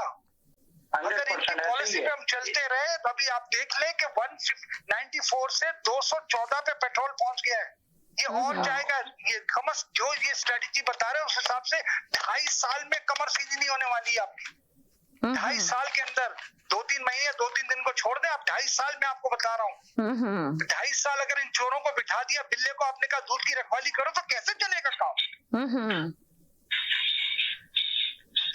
ये बात है ना सीधा सीधा। आपको समझ में नहीं आ रही। डाकू को आप कह रहे हैं कि यार तुम इस तरह की हरकत करो, ऐसे नहीं होता है। मैं आपको बता रहा हूँ, इमरान खान जो था वो अरबों के अंदर चला गया था और उसने उस सब्जेक्ट ओपन कर दिया था, डिस्कशन ओपन थी। यही रिजीम इसीलिए लाई गई कि एडवांस हो रहा था इमरान खान, पॉपुलर हो रहा था, समझे। अरब ममालिक में पॉपुलर अंग्रेज नहीं चाहता कि पाकिस्तान के दरवाजे खुले, और खासतौर पर हमारा नेबर तो ये चाहता ही नहीं है कि इनके लिए कोई दरवाजे खुले, इनके लिए कोई अपॉर्चुनिटी। वो तो चाहते दबाओ, जितना दबा सकते दबाओ।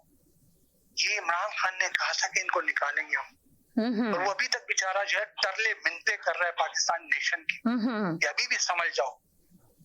तो आप ये देखिए ना कि इमरान खान कहता है कि मेरी कॉल का इंतजार करो, तो फिर कॉल दी क्यों नहीं जाती है?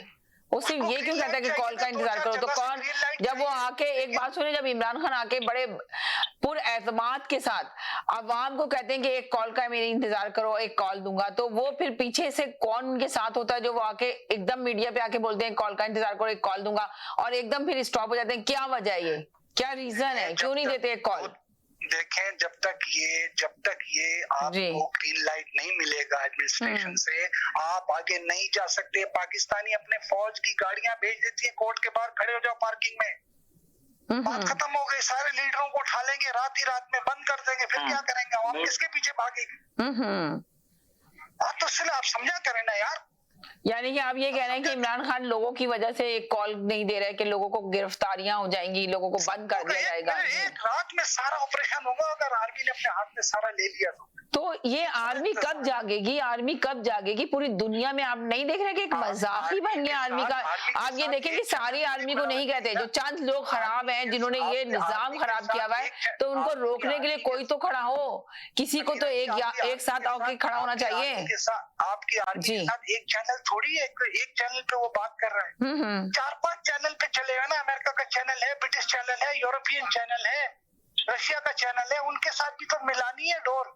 अगर उनके साथ छोड़ दिए, 6 चैनल बंद करके इमरान खान का चैनल छोड़ दिया, तो फिर क्या करेंगे? चैनल देखने पड़ते हैं। अगर इमरान खान ने कुछ बोला, आगे से 3 टेलीफोन और आ जाते हैं, बोले सबर करो भाई, ये सारी दुनिया के साथ चलना है ना, कि नहीं चलना है। इसीलिए उसने इमरान खान को रोका गया क्योंकि वो बहुत पॉपुलर हो रहा था इस रीजन में, और वो एक ब्लॉक बना देता इस्लामिक, और पाकिस्तान की नेशन जो टॉप पे आ जाती। मैं आपको बता रहा हूँ, सारे उनके तरले पे आ जाते, लेकिन ऐसा नहीं होने दिया। ऐसा होने नहीं दिया इन्होंने। तो आप बताएं ना कि आगे आप लोग क्या देख रहे हैं इस वक्त, रोशनी क्या डाल रहे हैं? बताया, मैंने आपको हल दे दिया। मैंने कहा 7 स्टेट्स के पास आप जाएं, बहुत शॉर्टकट है ये, बिल्कुल शॉर्टकट है। ये शॉर्टकट ही आपको बचा सकता है। बाकी आप बताए, बाकी तो फिर सिर्फ मेडिकल का इंतजार करें कि कोई मुआवजा हो जाए। डॉलर तो अब आप देख लेना कितना ऊपर जा रहा है, रुपया तो किस कदर गिर गया मुल्क का, आप अंदाजा लगाएं। पेट्रोल इस कदर महंगा हो गया, तेल इस कदर महंगा हो गया, और बाकायदा वजीर आजम जो है शहबाज शरीफ साहब, वो तो यही कह रहे हैं कि जी आपको तो बोझ उठाना पड़ेगा इस महंगाई का। महंगाई तो अभी और भी मजीद करेंगे। तो फिर बताएंगे अगर महंगाई मजीद करेंगे तो मुल्क कैसे चलाएंगे? सवाल ये पैदा होता है, कैसे मुल्क चलाएंगे? मैं चाइना भी यही कह कौन रहा सा है, सऊदी सिस्टम भी यही लेकर कह रहा है आएंगे कि जो मैं मुल्क किस को थोड़ी हुकूमत को बेहतरी की पैसे तरफ ले दूं? जाएं?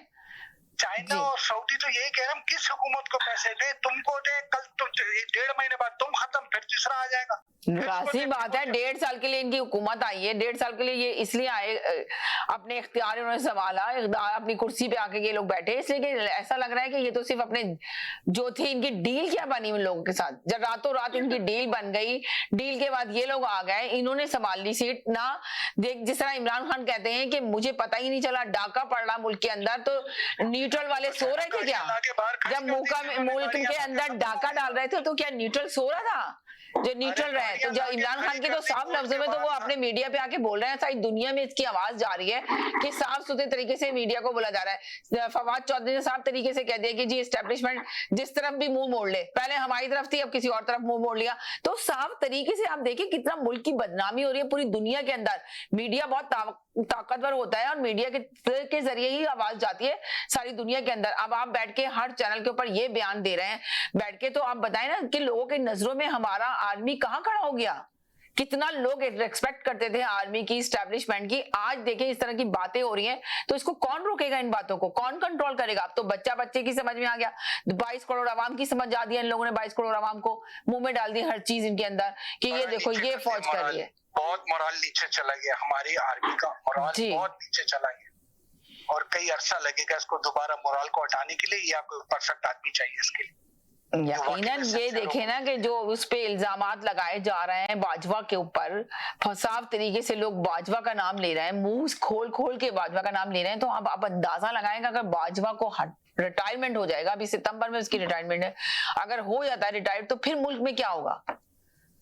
फिर मुल्क को कौन सेटल डाउन करके चलेगा? मुझे तो लग भी नहीं रहा कि बाजवा को फारिग करें, इसको एक्सटेंशन देने के चक्कर में हो सकता है डील यही बनी हो उनकी, डील बनी होगी कि भाई अब आपके अक्टूबर में या नवंबर में आप रिटायर हो रहे हो, तो जो भी टाइम है उसका इसको पूरा करो और खत्म करें। लेकिन जब उन्होंने कहा भाई आप हुकूमत गिराते हैं तो फिर आपका एक्सटेंशन है, और आप देख लें एक्सटेंशन की तरफ ये ज्यादा तवज्जो देंगे ये हुकूमत। तो अगर देंगे तो फिर बताए ना कि फिर किस तरह बेहतरी की तरफ लेकर आएंगे, जो एक इंसाफ का नारा लगा के आ रहे हैं। इसका हल नहीं है ये। देखिए जैसे अभी जो कॉलर जो बात कर रहे हैं हमारे, ये भी अच्छी बात यही है ना कि किस मुल्क आप पे भरोसा करें। आप 75 दिन में तो आप एक सेकंड होल्ड करें, जी हेलो जी अस्सलाम वालेकुम, जी हेलो अस्सलाम वालेकुम, जी वालेकुम सलाम जी। हाँ बात तो आप बिल्कुल सही कह रही है कि ये एस्टेब्लिशमेंट वाले जो हैं इनको तो पाकिस्तान की तो कोई परवाह ही नहीं, इनको तो अपनी जो इनकी तरीकेकार है, जो इनके तरीकेकार वारदात हैं, जो उनको ये भी सियासतदानों के साथ ही लूट रहे हैं, तो उनको उसी की परवाह है। अगर पाकिस्तान की वक़ा की या पाकिस्तान की इज्जत की और पाकिस्तान की जो है ना तरक्की का ख्याल होता तो ये कुछ सही फैसले करते हैं ना। ये खुद ही करप्ट है और सियासतदान भी करप्ट है, और करप्टों का टोला जो है तकरीबन 30-40 साल से मुल्क के ऊपर है। तो जब तक इनसे जान नहीं छूटेगी और कोई सही तरीके से पब्लिक रिएक्शन नहीं आएगा, तब तक ये इस तरीके से लूटते रहेंगे और अपने पेट भरते रहेंगे। सारे जो जनरल रिटायरमेंट के बाद कोई किस कंट्री में प्रॉपर्टी लेके बैठा हुआ है, तो उनको जो चले हुए भागे हुए जनरल है उनको भी शर्म नहीं आती, और जो सिटिंग जनरल है उनको कुछ तो गैरत हो ताकि पाकिस्तान के लिए कोई रास्ता कोई करे, पाकिस्तान को बचाए, पाकिस्तान की आवाम। तो आप ये बताएं ना कि पाकिस्तान की आवाम को और पाकिस्तान को कौन बचाएगा ये मुझे बताएं। पाकिस्तान की आवाम ही बचाएगी। निकलो बाहर, उनको जूते मारो, उनको निकालो। अगर 2 करोड़ की पब्लिक की 10 लाख की पब्लिक निकलेगी तो ये कुछ भी नहीं है उनके आगे। मगर ये बेचारी भूखी आवाम है, बेचारी जो है ना मारी हुई आवाम है, वो बेचारी जो उनके उसकी बस में वो तो करती है। मगर ये देखो डाकू, ये जो बेशरम, ये जो सनाउल्लाह खान 18 आदमी का कातिल है, वो उसको ये बैठे हुए हैं। और तो ये है कि जैसे पंजाब असेंबली में वो जो कुकली जो है वो अपने जिले चाहता है, गवर्नर से ऑर्डिनेंस लेके उधर इजलास करता है, उधर वो गवर्नर के ऑर्डिनेंस पे वो इजलास बुलाता है। कोई कानून है? ये तो एक किस्म की बदमाशी है जिसमें एस्टेब्लिशमेंट वाले सियासतदान यही बदमाश है, और जब तक इन बदमाशों का टोला और इस तरीके से होगा तो ये अल्लाह करे पाकिस्तान को कोई अच्छा सा कोई, इमरान खान तो बेचारे ने जो कुछ किया है मगर वो अकेला क्या करेगा, उसके साथ कोई पब्लिक भी निकली है मगर पब्लिक की हालत इन्होंने क्या की, 25 ये जो लास्ट जो ये जो था पूरा जो मार्च थी तो वो देख नहीं रहे थे, उसकी आंखें बंद थी, उनको बोला जो जिस तरह करना है चाहो मारो पीटो, तो जब मुल्क के चौकीदार जो है वही चोर होंगे, जब वही जो है ना पब्लिक को अपनी को मारेंगे, मुल्क को छोड़ो, उनकी अपनी जो है ना सारी वो दलाली में काले हाथ कर रहे हैं। तो खुदा इनको हिदायत दे और दुआ करते हैं कि पाकिस्तान को अल्लाह सलामत रखे और पाकिस्तान के लिए कोई अच्छा रास्ता अल्लाह दे। Thank you. चलिए बहुत शुक्रिया, थैंक यू जी। हेलो जी, अस्सलाम वालेकुम। हेलो जी, अस्सलाम वालेकुम। जी वालेकुम सलाम जी। जी मैं कुछ कह सकता हूँ? जी जी जरूर, कुछ नहीं बहुत कुछ कह सकते हैं, कहें, आपका मुल्क है, अपने मुल्क के लिए जो बात करनी करें। देखिए, इमरान खान के बहुत सारे लोग मुखालफत में बात करते हैं, बहुत सारे लोग फेवर में बात करते हैं, सारी बातें अपनी जगह पर जी, लेकिन इमरान खान के दौर में एक बात ऐसी हुई है जी, उसको तो उसकी तारीफ के हक में बोलना ही पड़ेगा जी। इसके दौर में कम से कम आर्मी के जो जर्नल्स थे उनके बारे में बहुत सारी बातें सामने आ गई जो हम लोग हमेशा पसंद नहीं करते थे कि आर्मी के किसी जनरल के बारे में या किसी के बारे में बात की जाए, तो हम कहते थे नहीं ये वो लोग हैं जो रात को जागते हैं और हम सुकून से सोते हैं। बात आपने सही की, मैंने भी कितनी दफा लड़ाई की इस बात पे जी। और वो कहते हैं, तो बहुत सारे हमारे कॉलर्स जिनमें से शायद मैं भी एक था कि मुझे भी बुरा लगता था क्योंकि मेरे जो थे अब्बा जान वो पाकिस्तान एयरफोर्स में थे, तो बुरा लगता था। लेकिन अब तो बहुत सारी हकीकतें सामने आ गई हैं। हमारे जो जनरल बनते हैं 33-34 साल की जो है वो सर्विस के बाद आके जनरल बनते हैं और वो उस एज में आकर के वो फिर अब कैश करते हैं सब कुछ। तो ये सारी बातें तो सामने आ गई हैं। हम अपने एक वजीर को, जो भी कोई वजीर बन जाता है, उसके खिलाफ बहुत बातें करना शुरू करते थे, लेकिन सब कुछ तो अब ये वाजे हो गया है कि एस्टेब्लिशमेंट ही सबको लेकर आती है, एस्टेब्लिशमेंट ही जब चाहती है जिसको हटा देती है जी। सारी जिंदा मिसालें तो हमारे सामने नवाज शरीफ और उनकी फैमिली की हैं जी, और अब इमरान खान साहब की फैमिली जो है ये सारी हकीकत सामने आ गई। आपने बहुत प्यारी बात की है कि इनकी हुकूमत ने एक काम सही किया कि सारी चीजों को सामने अवाम के सामने लेकर आ गई और सब हकीकत बयान कर दी। बिल्कुल आप सही कह रहे हैं। मैं खुद बैठ के जब कॉलर आके आर्मी को बुरा कहते थे तो मैं हमेशा कॉलर से लड़ती थी कि प्लीज आप लोग अपनी अल्फाजों का चुनाव सही करें। वो आर्मी ऐसी है जिसके लिए देखिए अभी भी हम ये कहेंगे कि उन आर्मी को क्या कहेंगे जो अपने माएँ अपने बच्चों को भेजती हैं, जो सरहदों में खड़े होकर रात भर जो है ना जाग रहे होते हैं, वो भी आर्मी है। अब एक ये आर्मी भी है जिसका पर्दा आगे से उठा है, जिसके बारे में हम बात करते हैं। हम वो वाली आर्मी की बात नहीं कर रहे जो अपनी माएँ अपने बच्चों को, अपने लगते जिगरों को भेजती हैं इस फील्ड के अंदर, हम उनकी बात नहीं कर रहे। वो बेचारे तो अपनी मेहनत से अपनी ईमानदारी से काम कर ही रहे हैं, पर ये जो आर्मी है ये क्या काम कर रही है उसके बारे में देखें। आज गरीब आवाम जो है भूख से तड़प रही है, उनके पास खाने को रोटी नहीं है। महंगाई का बोझ इतना डाल दिया है कि ये हुकूमत कह रही है कि जी महंगाई का बोझ तो अब उठाना ही पड़ेगा। अंदाजा लगाएं जरा जी। देखिए आप जितने भी कॉलर हैं उन सबसे मेरा आज एक सवाल है कि कोई मुझे उंगलियों पर गिन करके बता दे कि किसी जनरल का बेटा शहीद हुआ हो, जनरल का बेटा जहाज लेके गया हुआ हो और उसने जंग के दौरान जो है उसका जहाज गिर गया हो या उसे मार गिराया हो और वो शहीद हुआ हो। कोई एक आप उंगलियों पर गिन के बता दें। जो शहीद होते हैं वो सब वही लोग होते हैं जो आम जो है वो फैमिली के बच्चे होते हैं, बहुत मेहनत से पढ़ लिख करके वो आगे आ जाते हैं और फिर वही शहीद होते हैं। बड़ों के बच्चों की बारी आती है तो फिर इनके पीछे से फोन आ जाते हैं कि यार हमारे बच्चे की जूती मत लगाना। बहुत सारी बातें जानता हूँ लेकिन करता नहीं हूँ, डरता हूँ और करना भी चाहिए। तो लोग खामखा मुखालफत में उतर आते हैं, मुखालफत में बातें करते हैं। आपने वैसे ये बात सही कही कि आप ये बता दें कि किसी बड़े आदमी का बेटा कोई शहीद हुआ है। छोटे छोटे लोग शहीद होते हैं, अपनी जानें देते हैं इस मुल्क के लिए, अपने प्यारे मुल्क के लिए एक जज्बा रखते हैं, एक मोहब्बत रखते हैं, जिस जज्बे को लेके वो आगे बढ़ते हैं।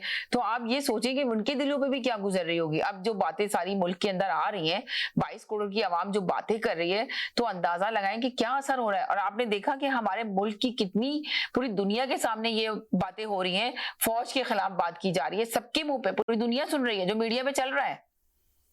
हर पूरी बात दुनिया तो सुन रही है। अगर आप लोगों को याद होगा, खैर याद तो सबको ही होगा, याद तो सबको ही होगा जी। चंद साल पहले जी जी। इंडिया की आर्मी के एक बड़े अफसर ने, रिटायर्ड शायद अफसर था वो, मुझे याद नहीं है, उन्होंने एक बात की थी और अपनी आर्मी को, अपनी फौज को उन्होंने ये कहा था कि तुम लोग तो पागल हो, खामखा पाकिस्तान से लड़ने के बारे में सोचते हो। पाकिस्तान कोई ऐसा मुल्क थोड़ी है जिससे लड़ाई की जाए। वहां पर आप अपना पैसा खर्च करें, खरीदें लोगों को। तो सारा इशारा जो था वो जो है ना, अपने हमारे जो मीर जाफर हैं उनकी तरफ था। जी उस पर बड़ा वावेला हुआ था, बड़ी बातें हुई थी।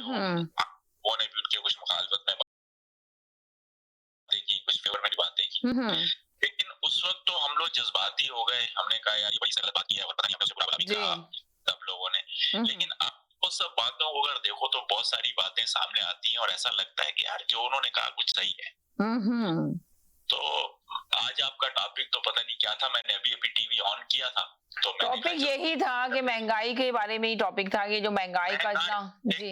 महंगाई तो जहाँ तक देखिए विंसर भाई, महंगाई का जो तूफान पड़ा हुआ है और जो सियासतदान है कि अपनी सियासत चमका रहे हैं या रियासत को बचाएंगे, आप ये वाला टॉपिक भी मैंने दिया हुआ है। और महंगाई जो है किस तरह आई थी, ये हुकूमत आई थी नारा लगा के, तो अब जो महंगाई का जो मलबा डाला हुआ है इसके ऊपर, अवाम के ऊपर, तो किस तरह इससे छुटकारा दिलाएंगे। आपने देखा शहबाज शरीफ बोल रहे हैं कि जी महंगाई का तो अब आपको चाहे कुछ भी हो, मैं सख्त बाग नहीं दिखाऊंगा, मगर इसका बोझ आपको उठाना ही पड़ेगा।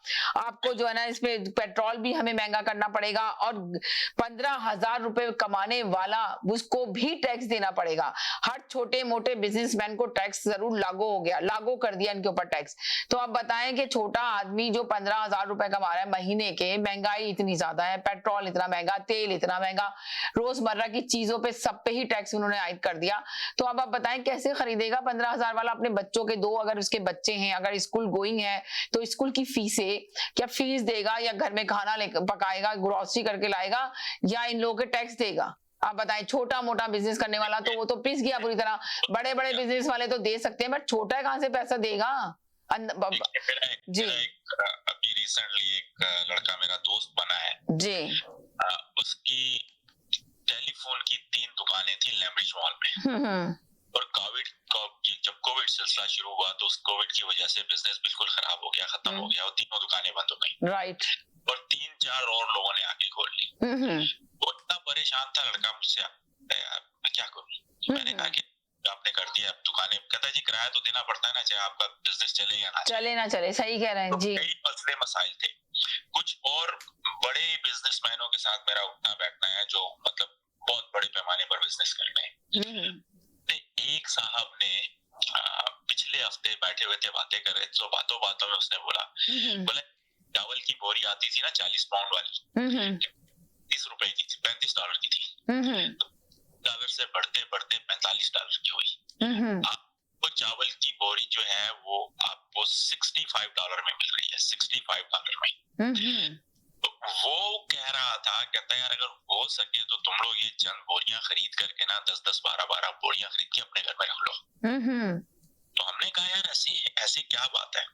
तो दिसंबर तक इसकी कीमत $100 तक पहुंच जाएगी। अंदाजा लगाए। एक कनाडा में महंगाई हो रही है, पाकिस्तान में नहीं हो रही, हर जगह पर हो रही है। क्या सिलसिला चल रहा है, क्यों चल रहा है? शायद गैस की वजह से ये सब महंगाई हो रही है। तो आप बात बिल्कुल सही है कि यहाँ के लोगों के लिए भी अफोर्ड करना बहुत मुश्किल हो जाएगा। तो पाकिस्तान में जो 15,000 20,000 एक आम स्कूल टीचर जो है वो जो लेती है, या टीचर जो है वो 15,000 20,000 रुपए तनख्वाह लेता है, उससे आम जो मामूली घर हैं जो किराए पर हैं, उनका किराया जो है वो 10 से 12,000 रुपए हो चुका हुआ है। लोग कहते हैं कि ये डिपेंड करता है आप कौन सी जगह पर रहते हैं, कि कुछ जगहें ऐसी हैं जो बहुत अच्छी भी नहीं है, पॉश भी नहीं है, लेकिन किराया 20 से 25,000 रुपया हो गया हुआ। तो ये कि कौन सा वो जो लोग हैं, ऐसे जो लोग हैं वो किराया देंगे, रोटी खाएंगे, अपने बच्चों को पालेंगे, क्या करेंगे। आज के हालात एकदम से बहुत खराब हुए हैं। मेरी इंडिया के कुछ लोगों से बात हो रही थी, वो अपने इंडिया का रोना रो रहे थे, कहते हैं हमारे वहां पर भी यही हाल हो गया। ये पूरी दुनिया किस हिम्मत में जा रही है। अगर किसी कॉलर को कुछ पता हो या कुछ अच्छा तज्जिया करना चाहते हो या समझते हो तो जरूर बताएं।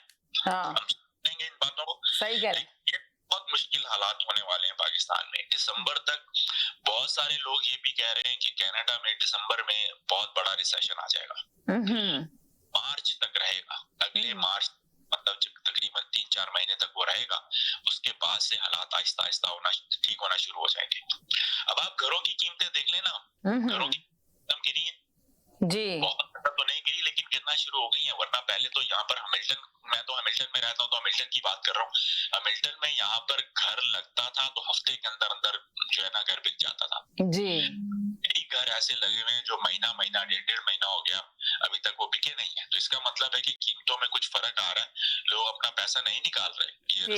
एक सेकंड मेरे साथ रहिएगा, पाकिस्तान से कॉलर है जी। हेलो जी, हेलो जी, अस्सलाम वालेकुम। क्या हाल है? ठीक ठाक है? बस ठीक ठाक, आप बताएं कैसे हैं? हाँ जी ठीक है, अल्लाह का शुक्र है। तो आप बताएं कि अब ये जो अब जी पाकिस्तान में जो महंगाई का आया हुआ है, दौर आया हुआ है, इस सिलसिले में आप क्या बात करेंगे? ये हुकूमत आई थी और अब तो ये कह रही है कि महंगाई का तो बोझ उठाना ही पड़ेगा। शहबाज शरीफ साहब कहते हैं, जो वजीर आजम बने हुए, वो कहते हैं कि मैं सब्ज बाग नहीं दिखाऊंगा, आप लोग को रूखी सूखी खाएंगे और इसका बोझ उठाएंगे। 15,000 रुपए वाले को ऊपर भी टैक्स आयद कर दिया गया है, छोटे मोटे बिजनेसमैनों पर। तो आप बताएं, आप क्या कहेंगे? 15,000 वाला आदमी तो पहले भी टैक्स दे रहा है ना। वो कैसे दे रहा है? आप देख ले कि एक चाय की अगर आप डब्बी लेके आते हैं तो उसके ऊपर आप देख ले, अगर वो 130 रुपए की है तो उसके ऊपर भी 22 से 23 रुपए वो टैक्स दे रहा है जी। टैक्स तो वो पहले ही दे रहा है गरीब आदमी। लेकिन प्रॉब्लम ये है कि ये नहीं चाहते कि गरीब आदमी ऊपर आए, क्योंकि अगर गरीब ऊपर आएगा तो फिर जाहिर बात है कि इनको मुश्किलात होंगी। अब देखें, बात ये है कि इन्होंने कहा था कि हम आकर ये सारी तब्दीलियां कर देंगे जी। अगर आप कुछ नहीं कर सके तो फिर आपने उसको भेजा क्यों, इमरान खान को? क्या वो तो पहले 0 पे जा रहा था, तो अगर वो 0 पे जा रहा था, प्यारी बात की कि 0 पे आ रहा था, 0 पे जा रहा था, क्यों भेजा, उतारा उसको आधी रात में लगा के अदालतें? अगर आपके पल्ले कुछ नहीं था तो फिर आपने उसे क्यों भेजा? अभी भाई चावल की बात कर रहे थे, तो पाकिस्तान में 50 किलो का जो थैला है चावल का वो 12,000 रुपए का सेल हो रहा है, ठीक है। अब अगर पेट्रोल और डीजल की कीमत बढ़ जाती है तो किराए बढ़ जाते हैं। मैं आपको एक मिसाल दे रहा हूँ, तो क्या जब पेट्रोल की कीमत या डीजल की कीमत नीचे आती है तो किराए कम होते हैं? कभी भी नहीं होते।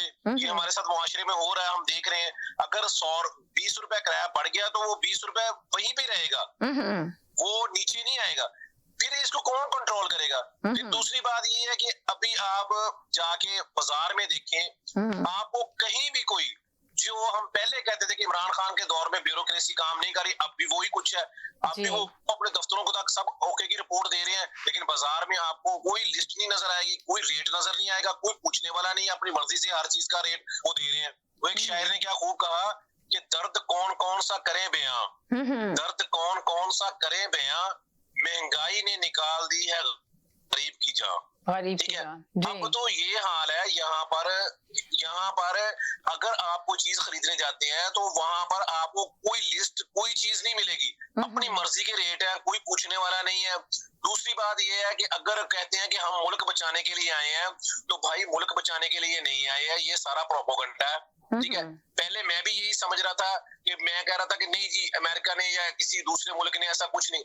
ये सारा एक, मुझे ये बताएं कि जो एक हफ्ता पहले एक दूसरे को गालियां दे रहे थे, अब एक दूसरे के साथ मिलकर खड़े हैं। देखा आपके सामने, मैंने नून लीग को सपोर्ट किया कि नहीं किया? आपके प्रोग्राम में मैंने किया। जो लोग कुछ दिन पहले एक दूसरे को चोर डाकू कह रहे थे, वो सब इकट्ठे हो गए। क्या ऐसी वजह आ गई भाई? क्या अगर आप इकट्ठे ना होते तो तब मुल्क नहीं बचा सकते थे आप? क्या आपने पहले जरदारी के खिलाफ बातें करके आपने हुकूमत नहीं की? अब ऐसी कौन सी मजबूरी आ गई थी कि अगर आप जरदारी को साथ ना मिलाते तो मुल्क नहीं बच सकता? ये कौन सी आप हमें कहानी सुना रहे हैं? ये बनी बनाई एक साजिश है। मुल्क दुरुस्त सिमत में जा रहा था, उसको इन्होंने पटरी से अब आप ये देखें, जब वो कहते थे कि मुल्क सही सिमत में जा रहा है, तो आके मेरे कॉलर ही बोलते थे कि जी मुल्क सही सिमत में नहीं जा रहा, आपको नहीं पता। एक कॉलर आके बताते थे, फिगर बताते थे कि पेपरों में, ये तो सब कहते थे ये तो पेपरों में है। हेल्थ कार्ड की बात होती थी तो कहते थे कि जी हेल्थ कार्ड का भी जो है ना, जो है वो सही वो नहीं हो रहा। जी वालेकुम अस्सलाम जी, यही कॉलर थे जो आके हमेशा फाइट करते थे आके कॉलरों से और बताते थे कि आपको नहीं पता। तो सब कहते थे कि ये भाई पेपरों की बात कर रहे हैं, प्रैक्टिकल तो कुछ नहीं हुआ। आज जो कॉलर लेकिन नून लीग को बज़ाहिर- सपोर्ट करता था, आप देखिए मैम, देखें जी, लेकिन मैम बज़ाहिर तो ये चीजें नजर आ रही थी ना, देखिए उनमें मैं भी शामिल हूँ। यकीनन मैं यही कह रही हूँ कि आप भी शामिल हैं। मगर आपकी एक बहुत अच्छी बात है, देखिए एक सेकंड में आपसे बात करूंगी, इनकी ये देखिए कितनी अच्छी बात है कि ये देखिए कि अपने मुल्क के, यकीन करें, एक वफादार, एक गरीब आवाम की आवाज है और ये अपने मुल्क से इतनी मोहब्बत करते हैं कि इन्होंने इस प्रोग्राम में आके ये साबित किया है, ये यकीन करें कि हमेशा मुस्लिम नून लीग को फेवर करते रहे और इनकी बहुत सारे लोग खिलाफ भी होते थे और तब भी ये डट के खड़े रहते थे और ये बताते थे कि इमरान खान को चाहिए, इनकी हुकूमत को चाहिए कि अपने काबीना में लोग देखें। और इमरान खान के लिए इन्होंने हमेशा आवाज ये उठाई थी कि इमरान खान को चाहिए, यार गरीबों से रोटी छीन ली उसने, गरीबों की चीखें निकाल दी हैं, ये कर दिया वो कर दिया। आज देखें कि वो आज अपने मुल्क के लिए बात कर रहे हैं, वो कह रहे हैं कि इससे बेहतर था वही हुकूमत सही थी, उसको करने देते काम, वो काम कर रहा था, सही सिम पे जा रहा था। ये देखें, ये है एक सच की आवाज। ये देखें, वो ये नहीं कि आके अभी भी वो एक ही चीज को बातें करते हैं, जिस तरह मेरे बहुत सारे कॉलर चले गए जो मुस्लिम नून लीग को सपोर्ट करते थे, नहीं आते, पर ये भी इसमें से एक कॉलर ये भी है आके खड़े हुए हैं ना अभी प्रोग्राम के अंदर। एक सेकंड आपसे बात करें जी, बोलें जी, इनसे बोलने दे पाकिस्तान के जी। पंजाबी का एक मुहावरा है कि वो आप ना अगर आप तस्लीम कर लेंगे ना तो उसमें आपकी इज्जत है। बिल्कुल सही कह रहे हैं आप जी, ठीक है, गलती तस्लीम करेंगे आप तो वो जो है ना उसमें बहुत सारी बेहतरी है। मसला ये है मैम जी कि मैं उस वक्त ये कह रहा था कि अगर इमरान खान डिलीवर कर रहा था लेकिन वो लोगों की आंखों से कुछ ओझल था, यानी कि वो नजर नहीं आ रहा था, वो काम कर रहा था, लेकिन अब वो काम नजर इस वजह से आ रहे हैं कि जब सामने वाली जमात जीरो पे आ गई है ना, जिसपे हम तवक्कुआत कर रहे थे कि हम कह रहे थे कि ये बंदे डिलीवर करेंगे आके, वो जो इमरान खान से नहीं कुछ हो सका वो करके दिखा देंगे, वो इन्होंने पहले किया है, लेकिन अब वो ये नजर आ रहा है कि वो तो सिर्फ अपनी पॉकेट को भरने के लिए आए हैं, वो तो देख भी नहीं रहे, अब वो भी तो कर्जे ले रहे हैं, वही सारा सिस्टम वही चल रहा है। तो भाई फिर अगर वो गलत था तो फिर आप उस गलत को रहने देते, उसको देख लेते, अभी उसका 1.5 साल पड़ा हुआ था, वो देख लेते क्या होता, फिर अवाम डिसाइड कर देती कि उसको रहना या नहीं रहना, लेकिन आपने तो उसे दरमियान से। चलो ये भाई की बात सुन ले, मैं दोबारा करता हूँ, सुन ले इनकी बात, सुन ले जी। हेलो जी, जी बोले जी। इमरान खान जो कहता था उसकी एक एक बात सच साबित हो रही है। इमरान खान ने कहा ये इसलिए आए हैं, इन्होंने अपने केसेस खत्म कराने हैं, इन्होंने नैब खत्म करनी है, इन्होंने FIA को जो है बिल्कुल इख्तियार से वो कर देना है, खत्म कर देना है, और इन्होंने आपके इलेक्शन कमीशन से वो काम करवाने हैं जो इनकी फेवर में होंगे। तो सभी चीज इमरान खान की बिल्कुल साबित होती है कि बिल्कुल एक एक लफ्ज उसने सही कहा। आपकी नैब खत्म हो चुकी, सारे केसेस खत्म हो गए, NRO 2 ले लिया इन्होंने, और आपके मुल्क का बेड़ा गर्क कर दिया इन्होंने। कोई गुंजाइश नजर नहीं आती। तमीना 35, अभी जो फिगर आई है 28 से 30% तो इन्फ्लेशन मान लीजिए इस वक्त हो चुकी है, और ये 45% तक जाएगी। हर आने वाला दिन जो है ना, अच्छा अभी इनके एक और मिनिस्टर ने ये वो नवीद सुना दी है कि बिजली और आने वाले दिनों में गैस का बुरहान भी शदीद तरीन होगा। गैस भी आपको नहीं मिलेगी, जो आने वाले दिन हैं उनमें गैस भी नहीं होगी, बिजली तो अभी नहीं है, और सूरत हाल आज तो स्टॉक एक्सचेंज ही बिल्कुल बैठ गई, खत्म हो गई। स्टॉक एक्सचेंज जो है ना बिल्कुल बैठ गई है, बिल्कुल ही खत्म हो गई, आपने बिल्कुल सही कहा जी। और जिस वक्त ये इम्पोर्टेड सुपर टैक्स का ऐलान के बाद स्टॉक मार्केट गिर गई है, समझे। सुपर टैक्स लगाने के बाद स्टॉक मार्केट भी बैठ गई है। अब बताएं कि मुल्क की मईशत कैसे बढ़ेगी, सवाल ये पैदा होता है जी। नहीं बढ़ेगी, आपकी इंडस्ट्री वाला परेशान है बहुत बुरी तरह से। जो इंडस्ट्री इमरान खान ने कैसे चलाई थी, इंडस्ट्री बैठना शुरू हो गई है, और जो सूरत हाल है वो तो यही नजर आती है कि आपका जो इस वक्त सूरत हाल है मुल्क में, बिजली कई से भी और महंगी करने जा रही है। अभी मैं ना ये जो मेरे साथ पाकिस्तान से कॉलर है, मैं इनसे पूछना चाहती हूँ कि बताएं लोड शेडिंग का क्या हाल है पाकिस्तान के अंदर।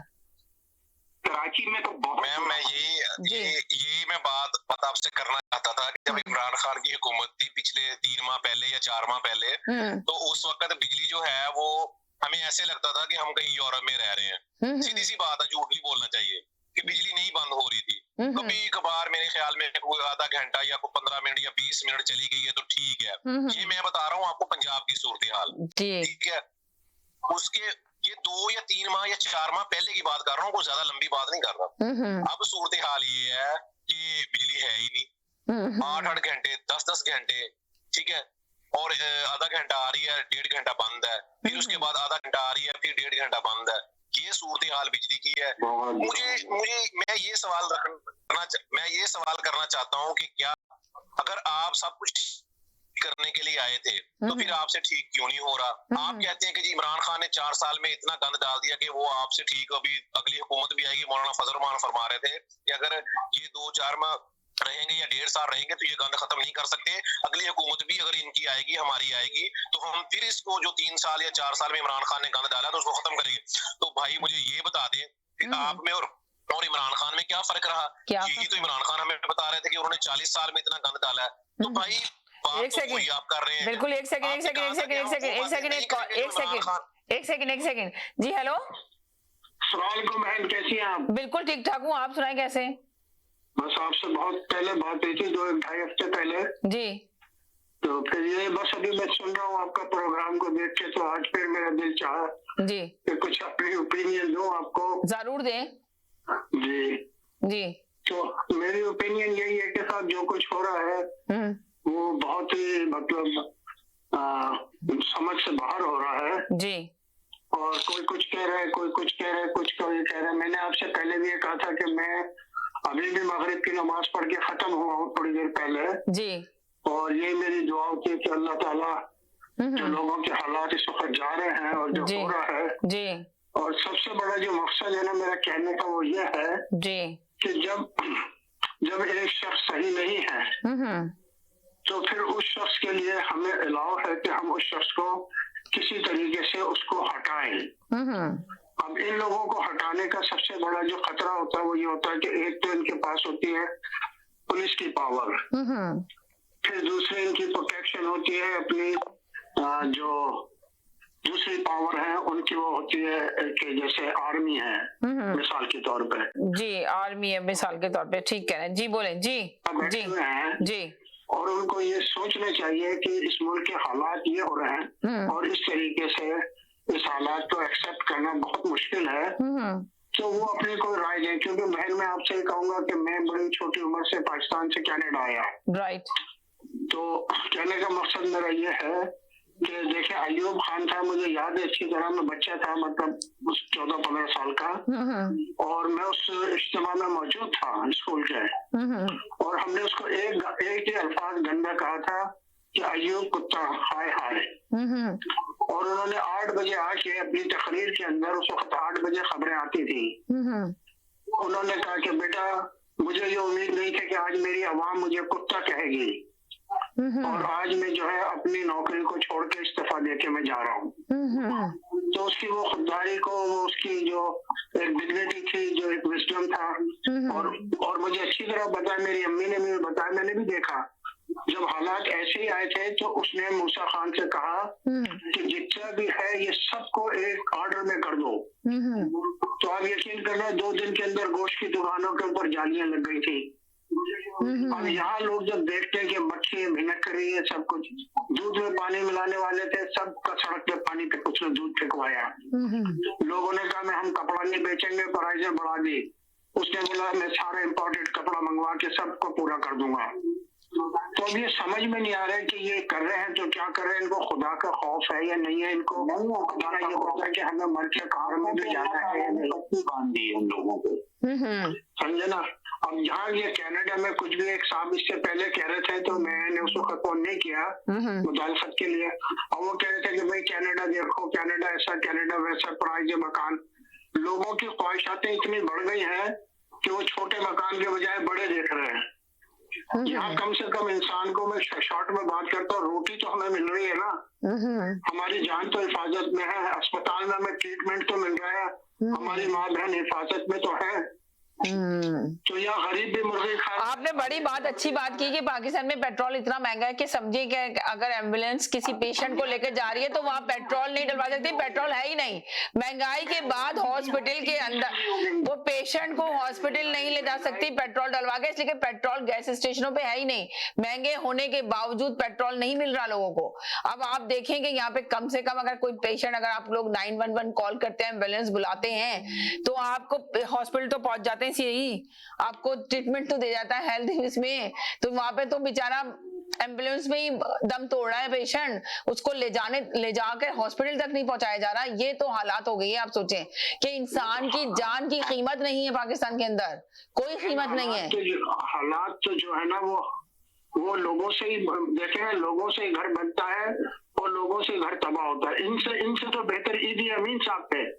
उनको हो चुकी 28% और 40%। देखिए बहन, मैं आपको बात बताऊं, मैं घर से देख रहा हूँ कि वहाँ पर जब मैं था, जज भी रिश्वत खाता था, पुलिस वाला भी रिश्वत खाता था जी। और आर्मी में भी जो थे ना, यकीन करना खुदा को गवाह करके कह रहा हूँ, उनमें भी करप्ट लोग बैठे हुए थे। आखिर में बात सुन रहा था, वो मुजाहिद है जो सारी रात जो है ना बॉर्डरों पे बैठे हुए हैं और हमारी यही तो मैंने आपको बताया कि हम सारी आर्मी को नहीं कहेंगे आप जी। ये जितने भी बड़े बड़े मुर्गे हैं ना, ये बड़े डिलीशियस खाना खाते हैं। मेरे भी एक कजन है, वो नेवी में थे वहाँ। तो देखे ना, मेरे जो एक प्यारे से कॉलर थे, उन्होंने कितनी अच्छी बात की कि कभी आज तक जनरल का बेटा कभी शहीद हुआ है? नहीं हुआ शहीद। क्या वजह है? तो आप बताएं क्या वजह है? देखिए 65 की जंग में उसने क्या करा था जी, उसने वो कुर्बानी दी थी कि जिसको फरामोश नहीं कर सकते हैं। तो अब ये जो है, ये मिट्टू बैठे हुए हैं और ये मिट्टुओं से काम चल रहा है सारा। तो ये तो तबाही के रास्ते के ऊपर लेकर आ रहे हैं सबको ना। और इनको ये खौफ नहीं हो रहा कि इनको मर के अल्लाह को, अगर ये जरा सी भी जितने मुशर्रफ साहब है, ये जो भी है, नवाज शरीफ और वो शरीफ, बदमाश कौन है? सारे बदमाश हैं ये।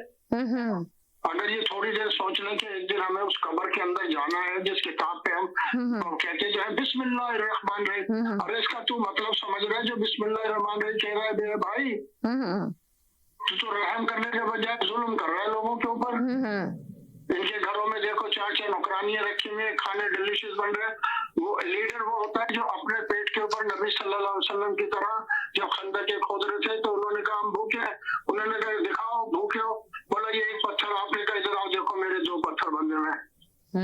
तो ये क्या समझ रहे हैं? मैंने आपसे पहले भी, अगर मुझे आप पहचान गए हो, ये जब तक कुरान के मुताबिक, हदीस के मुताबिक और सच्चाई से नहीं चलेंगे तो ये करप्शन रहेगा, क्योंकि वहाँ लोग जो है ना वो भी करप्ट है। पूरा यहाँ खत्म हो गया आपका 130 में नंबर पे है। खत्म हो गया ना, जब झूठ बोलोगे अल्लाह ने कहा मैं तुम्हारे ऊपर लानत भेज दूंगा। कितनी जगह कुरान में है कि झूठे के ऊपर मेरी लानत। अल्लाह को कोई शख्स सबसे ज्यादा नागवार लगता है वो जो झूठ बोलता है। ये झूठ प्रॉमिस कर रहे हैं लोग, क्या बेवकूफ हैं? उठा के 1 मिनट में तख्ते को साले को उलट के पलट दें। इमरान खान भी आए, जो भी आए, अरे पीछे जो लाए हो तुम अपने लोगों को, उनकी जिम्मेदारी है।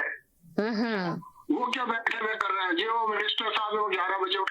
एक मैं छोटी सी आपको बात बताता हूँ, मामूली सी शॉर्ट कर दूंगा जी। एक साहब यहाँ से गए, बेचारे बहुत पढ़े लिखे थे और बहुत आला थे। उन्होंने कहा मैं पाकिस्तान जाता हूँ और अपनी खिदमत अब करूंगा, मेरी उम्र और रिटायर पे आ गई है। वो वहाँ पहले दिन गए तो उन्होंने कहा भाई वो सुपरवाइजर कहाँ है, मैनेजर कहाँ है? साहब वो तो 12 बजे आते हैं। उन्होंने कहा कल से इतने बजे कर दो। अब वो जब गए दूसरे दिन तो देखा वहाँ पर रिश्वत रखी हुई उनके लिए। उन्होंने कहा ये क्या है? साहब ये ऐसे काम चलता है यहाँ पे ना। फिर दूसरे दिन हो गए, उन्होंने कहा नहीं ऐसे नहीं काम चलेगा। फिर वो एक टोकरे के अंदर मिठाइयाँ, उसमें भी पैसा। उन्होंने कहा ये क्या साहब, ये ऐसे थोड़ा सा तो फौरन का नहीं, ऐसे काम नहीं चलेगा। जब तीसरी दफा वो गए ऑफिस में, उन्होंने कहा मैं सख्ती कर दूंगा। तो उन्होंने उसमें वो भी रख दिया और एक पर्चा रख दिया, जहाँ से आए वहां से वापस चले जाओ और हमारे को सच और झूठ की जो है ना तबलीग करने यहाँ नहीं आओ। हमें तबलीग बहुत पहले नबी सल्लल्लाहु अलैहि वसल्लम दे चुके हैं।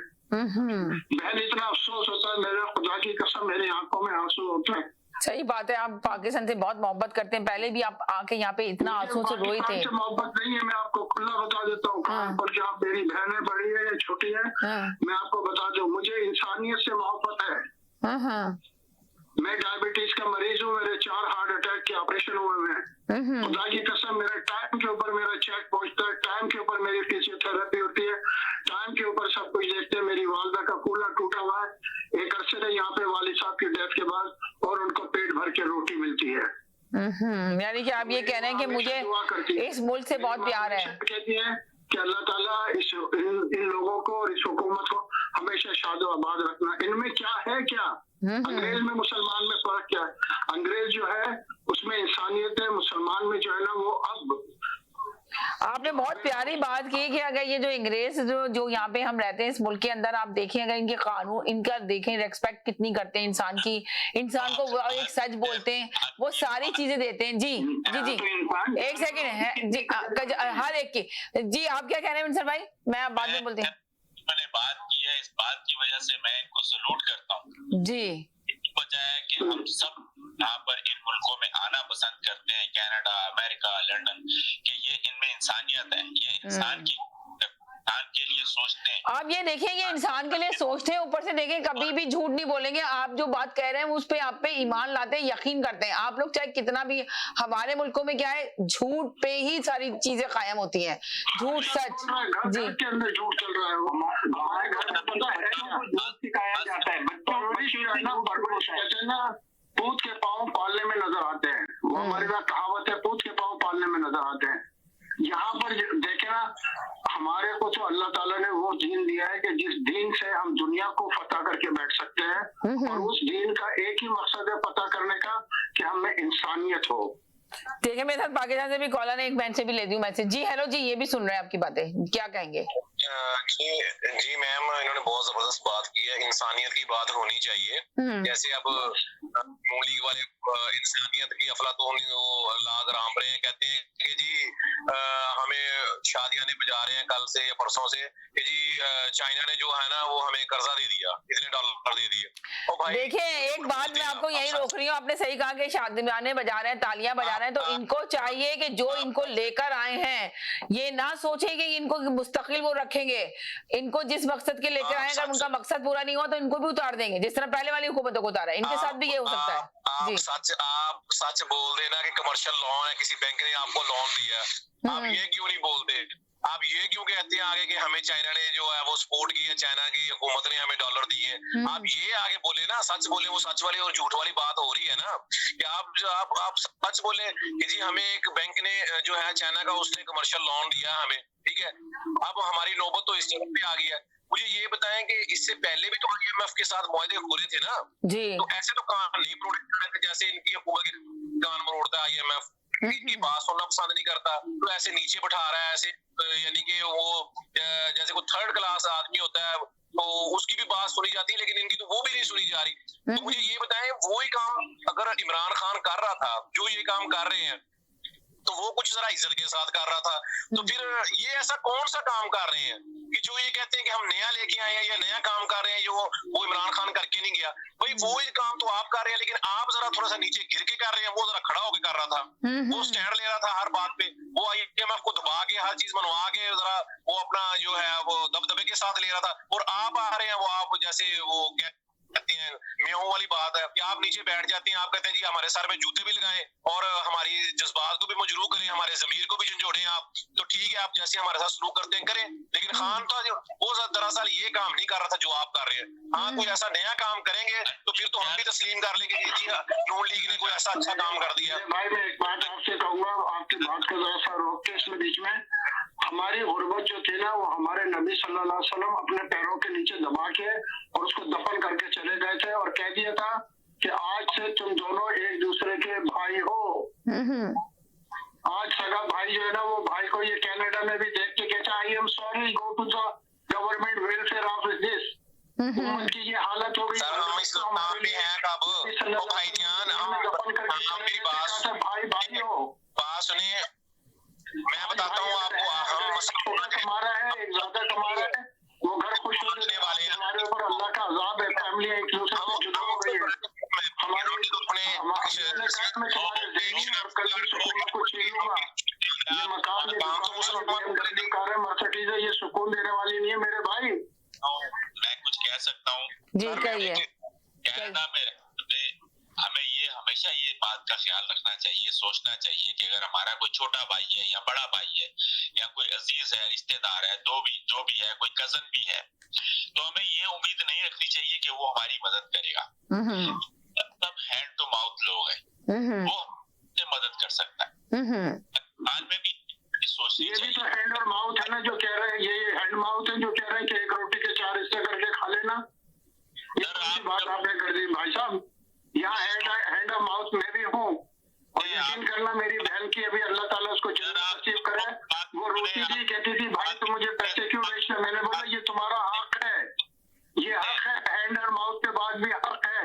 यहाँ रहकर भी अगर हम किसी गरीब यतीम बेवा मिस्कीन का पाकिस्तान में नहीं सोचे तो लानत है हमारी जिंदगी के ऊपर बरवा भैया।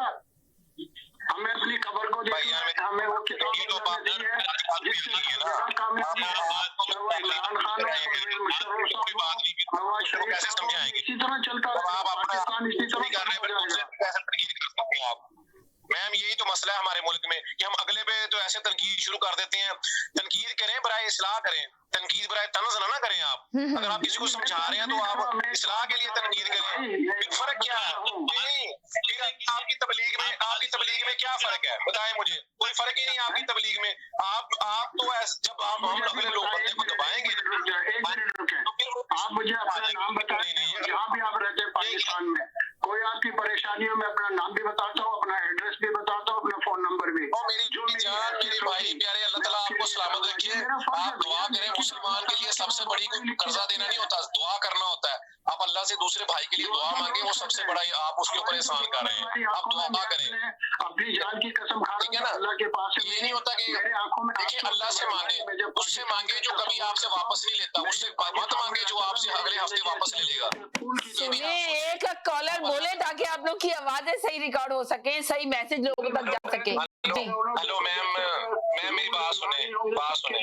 वो चीजें कभी सही नहीं होंगी हमारे पास। मैम बात सुने, वो हकीकतें भेज दी, उसको देख लो, देख लो। मैम बात कर सकती हैं हम लोग भी। क्या हुआ? एक सेकंड सर, आप चुप रहे सर। जी बोलिए, आप बोलिए। पाकिस्तान की जो मसला ये है कि हम एक सेकंड सर, एक बात सुनना बहन, प्लीज सर, 1 मिनट के लिए सर, जरा इनकी बात सुन लो। जी बोलिए, आप बोलिए।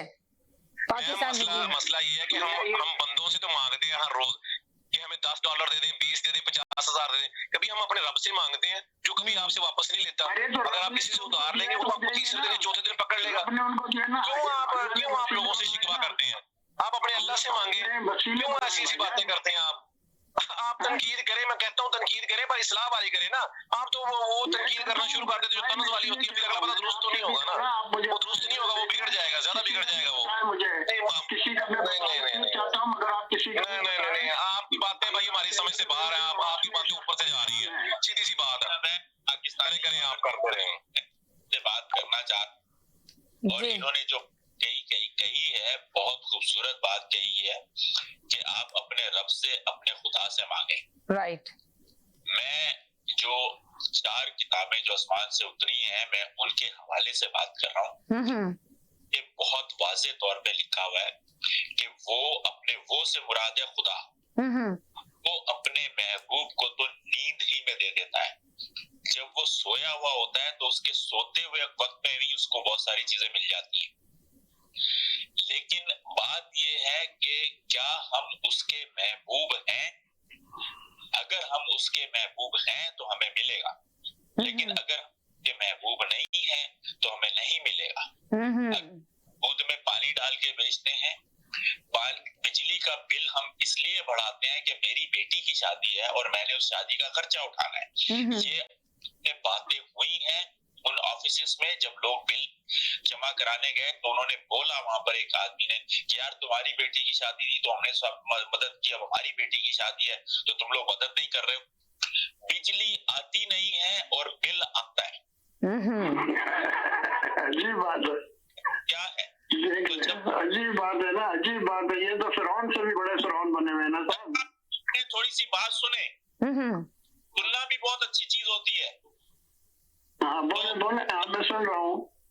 करेंगे, इस किस्म के काम करेंगे तो हम खुदा के महबूब नहीं होंगे। जब हम महबूब नहीं होंगे तो वो हमें नहीं देगा। बहुत शुक्रिया सर, आप बोलिए, मैं सुनता हूँ आपकी बात।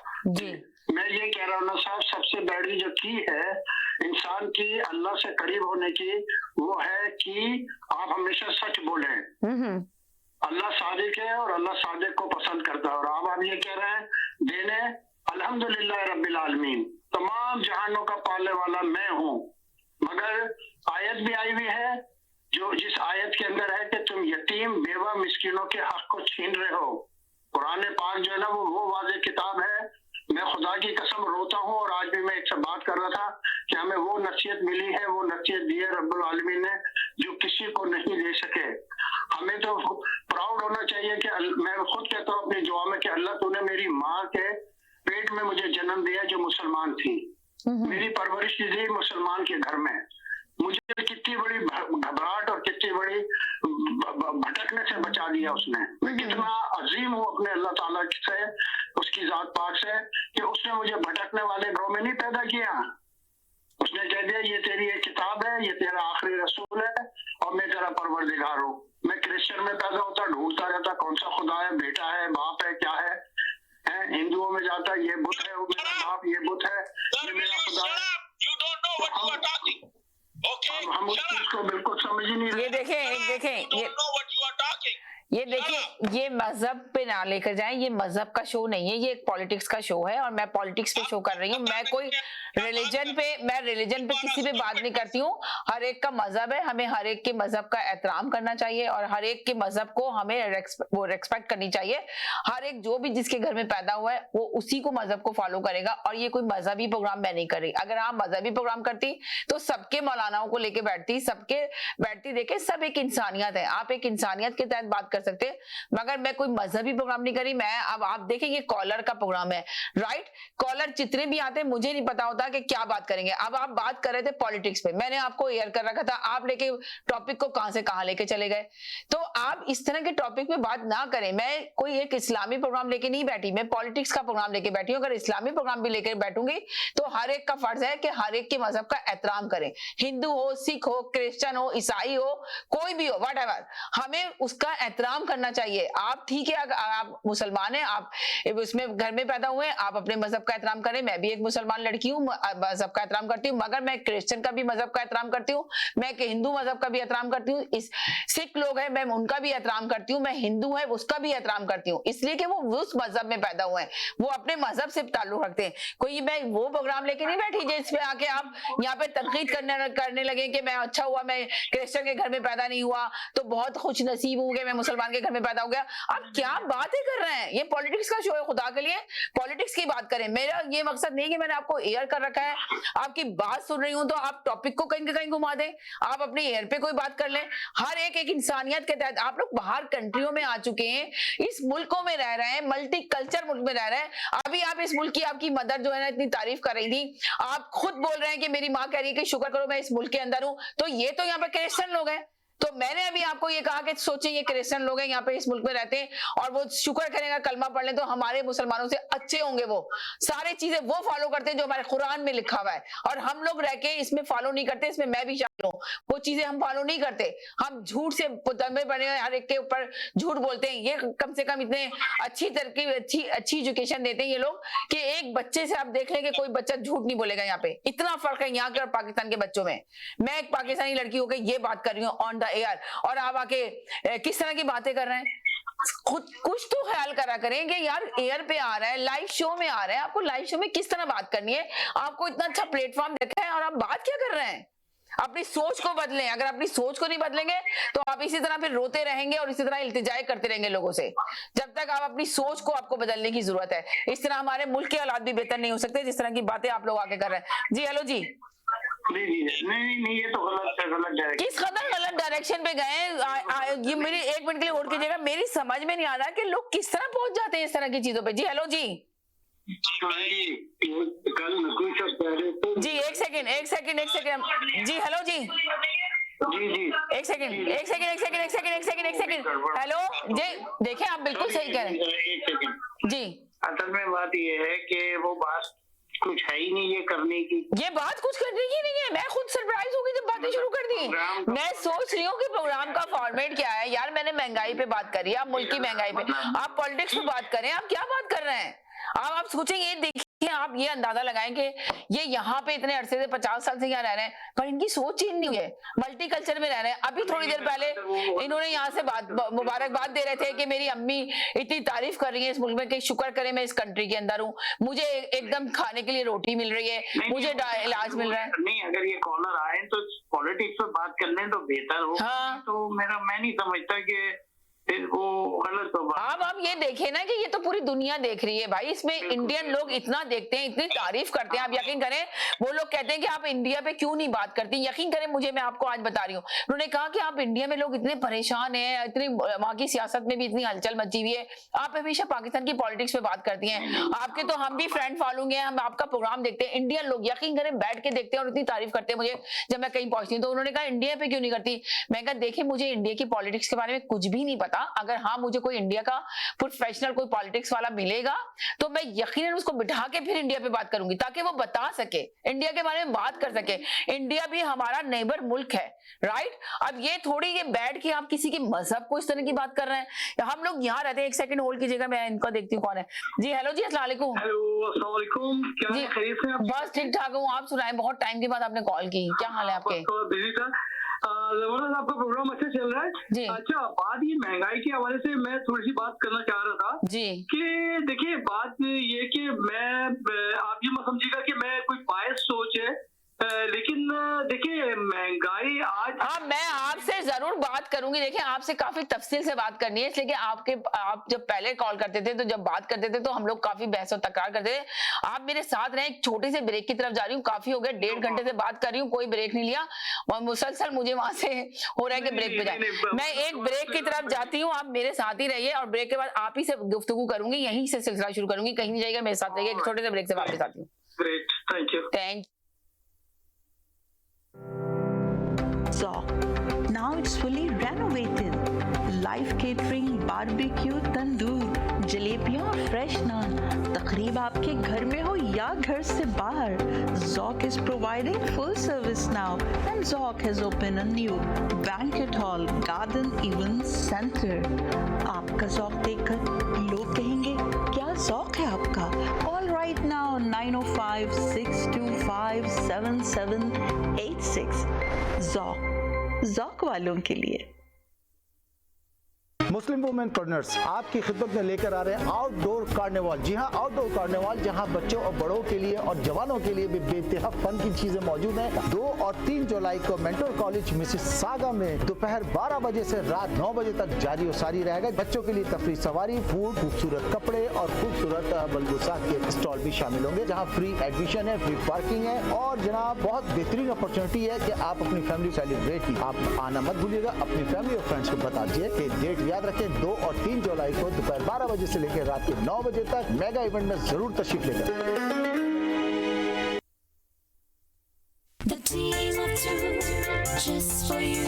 Ahmad and Shala Jafri, the team of two just for you, bringing you the world's largest Eid festival, July 2nd and from July 6th, every day till Chandra at Maple Banquet Hall, Mississauga. Fashion show, food, music, variety of stalls. Free admission and parking. Call Shala at 647-273-2393.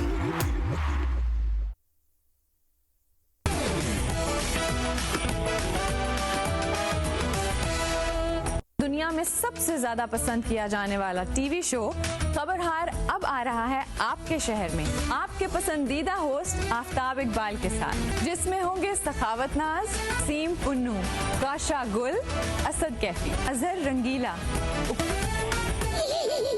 उबीन Gabol, मेरे टाइगरो, बब्बू राना, खबरहार दी team ना आ रहा है, मैं को वाजियां वाली team ना नहीं आ रहा, और वहीद खान।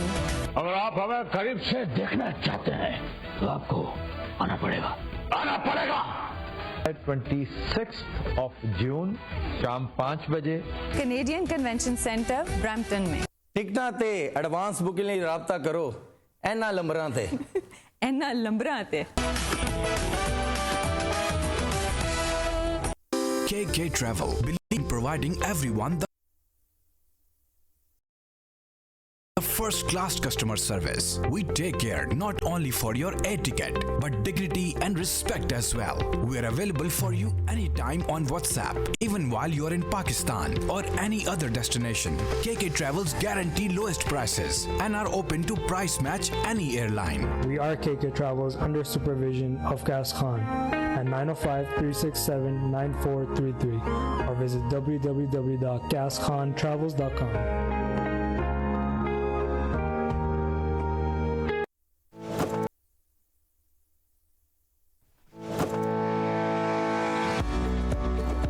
डिक्सी इलेक्ट्रॉनिक्स और अप्लायंसेस पिछले 16 सालों से खरीदारों की खिदमत कर रहे हैं।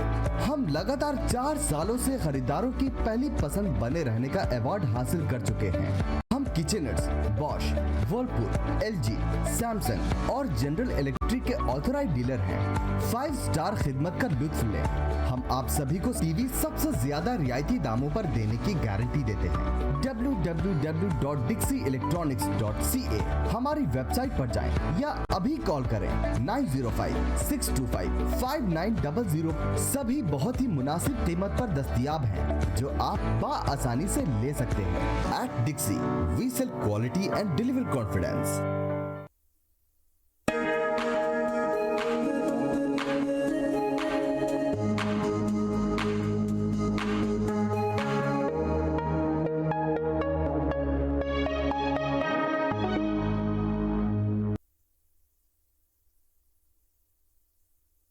से तिजारत तक, सबसे पहले घबराना नहीं, तालीम से मईशत तक, आपकी जेब पे डाका डालना जानते हैं, सेहत से सनत तक, चोर घर में आ चुका है जनाब स्पीकर। हुकूमती ऐवानों से चाय खानों तक कोई नहीं बच पाएगा तकरार से। कौन, कब, कैसे, क्यों जैसे सवाल बनते हैं मौजू प्रोग्राम तकरार में। देखते रहिए तकरार, कनाडा से बराह रास्त समीना जबीन के साथ मंडे टू फ्राइडे सिर्फ आवाज एंटरटेनमेंट पर।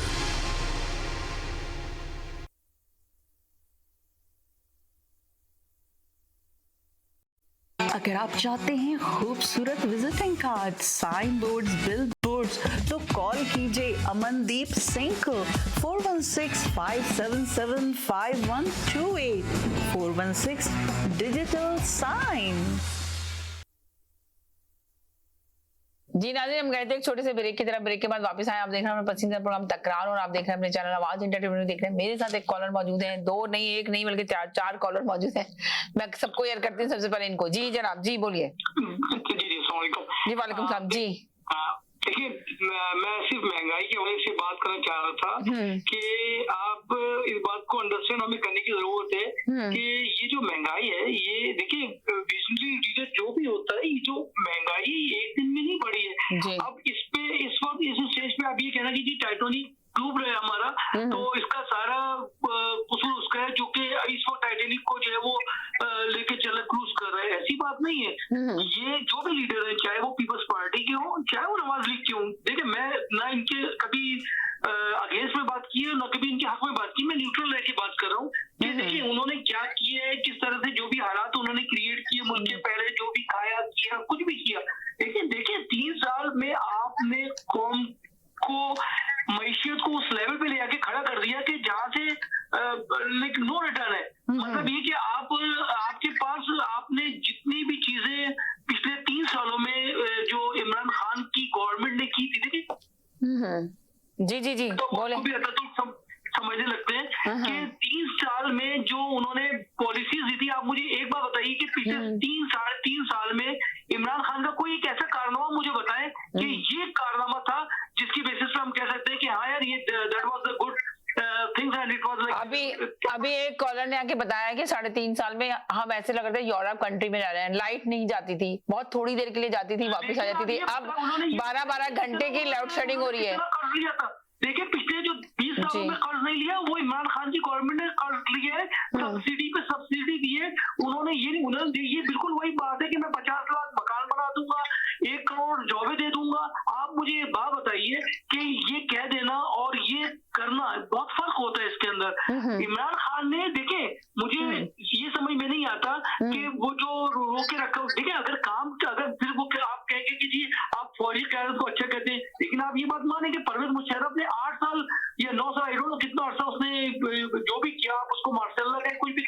लेकिन जो उसका विजन था और जो उसने काम किया था वो नजर आ रहा है। टेली कम्युनिकेशन में जो चीजें उसने की थी नजर आ रही थी। उस 8-9 साल में आगे नहीं बढ़ा था, जबकि मुल्क में माशाल्लाह लगा हुआ था। लेकिन आज हाल ये कि देखिए आप अभी ये मत सोचे कि आप 170 से 210 तक का डॉलर चला गया, आप ये देखें 130 तक कैसे आया जी। आखिर ये वही इमरान खान की गवर्नमेंट थी ना जो ये कहती थी कि जी $1 में ₹1 का अगर इजाफा होता है तो उसमें कौम का कितना लॉस हो जाता है। तो देखिए आप ये बताइए, शुरू में जब आपको याद होगा सुप्रीम कोर्ट के जो जज साहब थे, वो डैम बनाने का जो शुरू हुआ था चर्चा, क्या हुआ? जीरो हो गया। उन्होंने कराची में फ्लडिंग के बाद कहा कि हम इसके इतने बिलियन रुपीस दे रहे हैं, क्या हुआ? जीरो हो गया। उन्होंने कहा हम इतनी नौकरियां दे रहे हैं, क्या हुआ? जीरो हो गया। देखिए बात ये कि उन्होंने जो 3.5 साल में अगर थोड़े से भी टेक्नोक्रेट्स इनके पास होते ना तो आज ये हाल नहीं होता। मैं ये नहीं कह रहा, मैं कभी अभी समझे कि मैं ये सपोर्ट करूंगी कि अगर नवाज लीग ने या पीपल्स पार्टी जो कर रही है या इन्होंने जो खाया पिए, आप ये देखें उन्होंने इनके ऊपर भी जो बजट लगाया पकड़ने के लिए, आप ये बताएं क्या हुआ? सब कुछ इन्होंने डिसॉल्व कर दिया, आगे खत्म हो गया। कोई कंक्रीट चीज थी किसी को पकड़ के ला सके? आपने खुद नवाज शरीफ को पाकिस्तान से बाहर भेज दिया था, फिर उसको पकड़ने के लिए आपने फिर पैसा फॉर्म का लगाने लगे। तो देखिए आज जो ये महंगाई है, ये महंगाई 2 महीने में नहीं हुई है, माफ कीजिएगा, ये महंगाई 3 महीने में नहीं हुई है। ऐसा कहीं नहीं होता है कि 3 महीने के अंदर अचानक से जी वो टर्न ऑन हुआ और लाइट आ गई, टर्न ऑफ हुआ, लाइट चली गई। ये महंगाई पिछले 3 साल में जो नाकिस पॉलिसियां थी, जो इंतहाई जिसको कहते हैं, चाहे वो असद उमर क्यों ना हो, देखिए उसने शुरू में आके उन्होंने बजट असद उमर ने पेश किया, उसके बाद जो भी हालात है उनको वहां से निकाला, फिर किसी दूसरे को लेके आया, तीसरे को लेके। तो ये इमरान खान के 3.5 साल में जो उन्होंने कुछ भी नाअहली की वजह से नहीं कर सके, उसकी वजह से। और देखिए उन्होंने जो भी आप आर्मी को कहें, उन्होंने जो उनको जब तक हाथ रखे हुए थे, जब तक उनके हाथ था सर पे, जब तक चल रहे थे, जब उनको भी पता चल गया कि अब ये इतने नाअहल है कि इनको चलाना मुश्किल है, तो आप देखिए क्या हुआ, उन्होंने हटा लिया। लेकिन अभी भी मुझे इस स्टेज पर मैं आपको एक लास्ट बात करना चाहता हूँ कि मुझे I am very confuse right now कि क्या कि ये आर्मी की कोई पॉलिसी है कि इस स्टेज के ऊपर कोई अंदर कोई गेम था कि इस स्टेज के ऊपर उन्होंने जो है वो इमरान खान के ऊपर से हाथ इसलिए हटाया कि अगले 6-8 महीने के बाद जब इलेक्शन पे दोबारा ये जाएंगे तो किस मुंह से जाएंगे? क्योंकि इन्होंने तो मुल्क में कुछ तरक्की के नाम पे तो कुछ भी नहीं किया। लोग आज से 6 महीने पहले गालियां दे रहे थे इमरान खान को। बिल्कुल आपकी 100% आपकी बिल्कुल सही बात है। ये सब कुछ था तो फिर 1.5 साल इनका बाकी रह गया था, ये जीरो पे आए हुए थे, तो इनको है ना इलेक्शन तक जाने देते, इलेक्शन करने देते तो ये कभी भी नहीं आते। इनको हुकूमत ही देखे, इनको आवाम ही नहीं लेकर आती। पर आज जो ये देखे एक ही नारा लगा कर आए थे ना कि जो 11 जमातों का टोला बना था, पूरी जो PTM बनी थी, किस लिए बनी थी? इसलिए बनी थी ना कि इमरान खान नालायक है, नाअहल है, काम करना इनकी हुकूमत को आता नहीं है, कुछ नहीं कर रहा है, रोटी इन्होंने छीन ली, मैशियत इन्होंने तबाह बर्बाद कर दी। तो यही नारा लेकर आए थे ना। तो जब ये लेकर आए थे कि हमें पता है कि हुकूमतें कैसे चलती हैं, इनको इमरान खान को सियासत नहीं आती है, तो आप नहीं, मैं सिर्फ आपको ये पूछना चाह रही हूँ, आपसे सिर्फ ये बात कहना चाह रही हूँ कि आप बताएं कि ये जब इस तरह के नारे लगाकर आए थे और यही चीज लाए थे कि हमें हुकूमत संभालनी है। देखे महंगाई मार्च करने निकले थे ये लोग, इन्होंने कहा कि हम देखें इनको कुछ नहीं आता, और जिस मुल्क का जो है ना जब महंगाई कम नहीं कर सकता, रोटी नहीं दे सकता, तेल पेट्रोल कम नहीं कर सकता, प्राइस पेट्रोल के कम नहीं कर सकता, दवाइयों के प्राइस कम नहीं कर सकता, तो ऐसा लग रहा था कि ये हुकूमत संभालेंगे तो ऐसा जादू की छड़ी घुमाएंगे कि सब चीजें सही कर देंगे, जिस तरह का नारा लगाकर आए थे। पर इन्होंने तो अवाम की चीखें निकाल दी हैं। अब आप सोचिए 15,000 रुपए कमाने वाला, छोटी मोटी जॉब करने वाले पे भी टैक्स लगा दिया इन्होंने, टैक्स आयद कर दिया कि भाई टैक्स दो। भाई जो तुम इतने बड़े बड़े महल और मीले बना के बैठे हुए हो तो क्यों मुल्क में टैक्स नहीं ले रहे थे, टैक्स नहीं दे रहे थे? अब आप जिस कंट्री में आप रहते हैं, आप सोचे छोटी सी छोटी चीज भी खरीदेंगे तो आपको टैक्स देना ही देना है। तो यहाँ का सिस्टम है ना, तो हमारे मुल्क में क्या चीजें चेंज होनी चाहिए। जब आर्मी ही बांधते हैं, एस्टेब्लिशमेंट चलाती आती है। एस्टेब्लिशमेंट इमरान खान को लेकर आई, एस्टेब्लिशमेंट ने इमरान खान को जब तक चाह रखा, जब दिल चाहा उसने उतार दिया। आधी रात को अदालतें लगी, आधी रात को फैसले हो गए और खत्म हो गया इमरान खान। इमरान खान की अपनी स्पीच में इमरान खान ने कहा, जी मुझे तो मालूम ही नहीं था, मुझे तो उम्मीद ही नहीं थी, इसलिए कि जिन पे मनी लॉन्ड्रिंग के केसेस थे, तो नवाज शरीफ बाहर गए हुए थे मुल्क से, शहबाज शरीफ पे इतने ज्यादा केसेस थे, मुझे नहीं लगता था प्राइम मिनिस्टर पाकिस्तान का शहबाज शरीफ को बनाया जाएगा जो न्यूट्रल थे। तो उन्होंने कैसे मुल्क लूट रहा था और न्यूट्रल खामोश बैठे हुए थे, उन्होंने कहा मुल्क पे डाका डाल रहा था और न्यूट्रल खामोश बैठे थे। अब आप आके कह रहे हैं कि जो वो ये वाली हुकूमत कह रही है, देखिए मैं इमरान खान की कोई फेवर नहीं ले रही, मैं किसी भी पार्टी से को नहीं सपोर्ट करती, मैं सिर्फ एक अपनी राय आपसे पूछना चाह रही हूँ कि ये मैंने शो बहुत किए हैं, आपको भी पता है, आप भी इसमें शामिल होते थे। मैं खुद कहती थी कि यकीनन इमरान खान की काबीना में जो लोग बैठे हैं वो उनके साथ फेयर नहीं है। इमरान खान काम करना चाहते हैं मगर काम कर नहीं पा रहा है। इमरान खान को चाहिए महंगाई पे कंट्रोल करें, रोड देखें, ब्लड प्रेशर का मरीज है जो मेडिसिन लेता है, डायबिटीज का मरीज है उसको रोजाना टैबलेट चाहिए। इस तरह से है कि ये इमरान खान की 1.5 साल की हुकूमत अभी बाकी रह गई जी, उसमें कुछ लोगों की रिटायरमेंट का वक्त आ चुका है। राइट। अब वो रिटायरमेंट से पहले उन्होंने भी तो कुछ बनाना है ना अपने लिए कि अब उनकी बकाया जिंदगी बहुत ऐशो आराम से गुजर सके जी। तो ये सारी गेम्स थी। अब आवाम को सब गेम्स का पता चल चुका है और वो समझते हैं कि ये कौन सी गेम्स चल रही हैं और कौन सी गेमें खेल रहा है। मैंने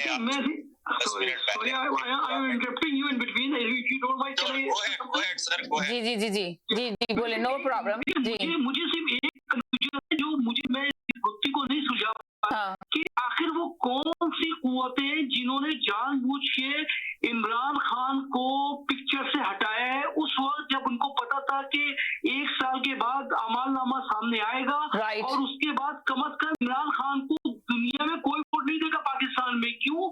क्योंकि अभी देखें आपने ये भी सुना था कि इमरान खान का नाम निशान लोग आके यहाँ पे ये भी बात करते थे कि इमरान खान को जब इनका इलेक्शन होंगे इमरान खान को कोई वोट नहीं देगा और इमरान खान की तहरीक ऑलरेडी दफन हो जाएगी। इमरान खान है तो तहरीक इंसाफ है, इमरान खान नहीं तो तहरीक इंसाफ नहीं है। इस पे हमारे प्रोग्राम में बहुत दफा कहा गया। तो आखिर क्या आप बिल्कुल सही करें, कौन सी ताकतें थी जो आधी रात को उनको उठाया गया? आपकी बात खत्म हो गई, अब मैं कुछ कह सकता हूँ? जी प्लीज गो अहेड। सर अगर आपने मेरी बात गौर से सुनी हुई होती तो मैंने कहा था अभी 2 मिनट पहले कि कुछ लोगों की रिटायरमेंट का वक्त आ चुका है, उन्हें एक्सटेंशन नहीं मिलने का वक्त आ चुका है, लेकिन उन्होंने इस 1.5 साल के अंदर कुछ करके अपने लिए भी आखिरत संवारने के लिए भी तो कुछ करना है ना। तो ये गेम वो की। तो अब अगर आपको अब भी मेरी बात समझ में नहीं आई तो सॉरी।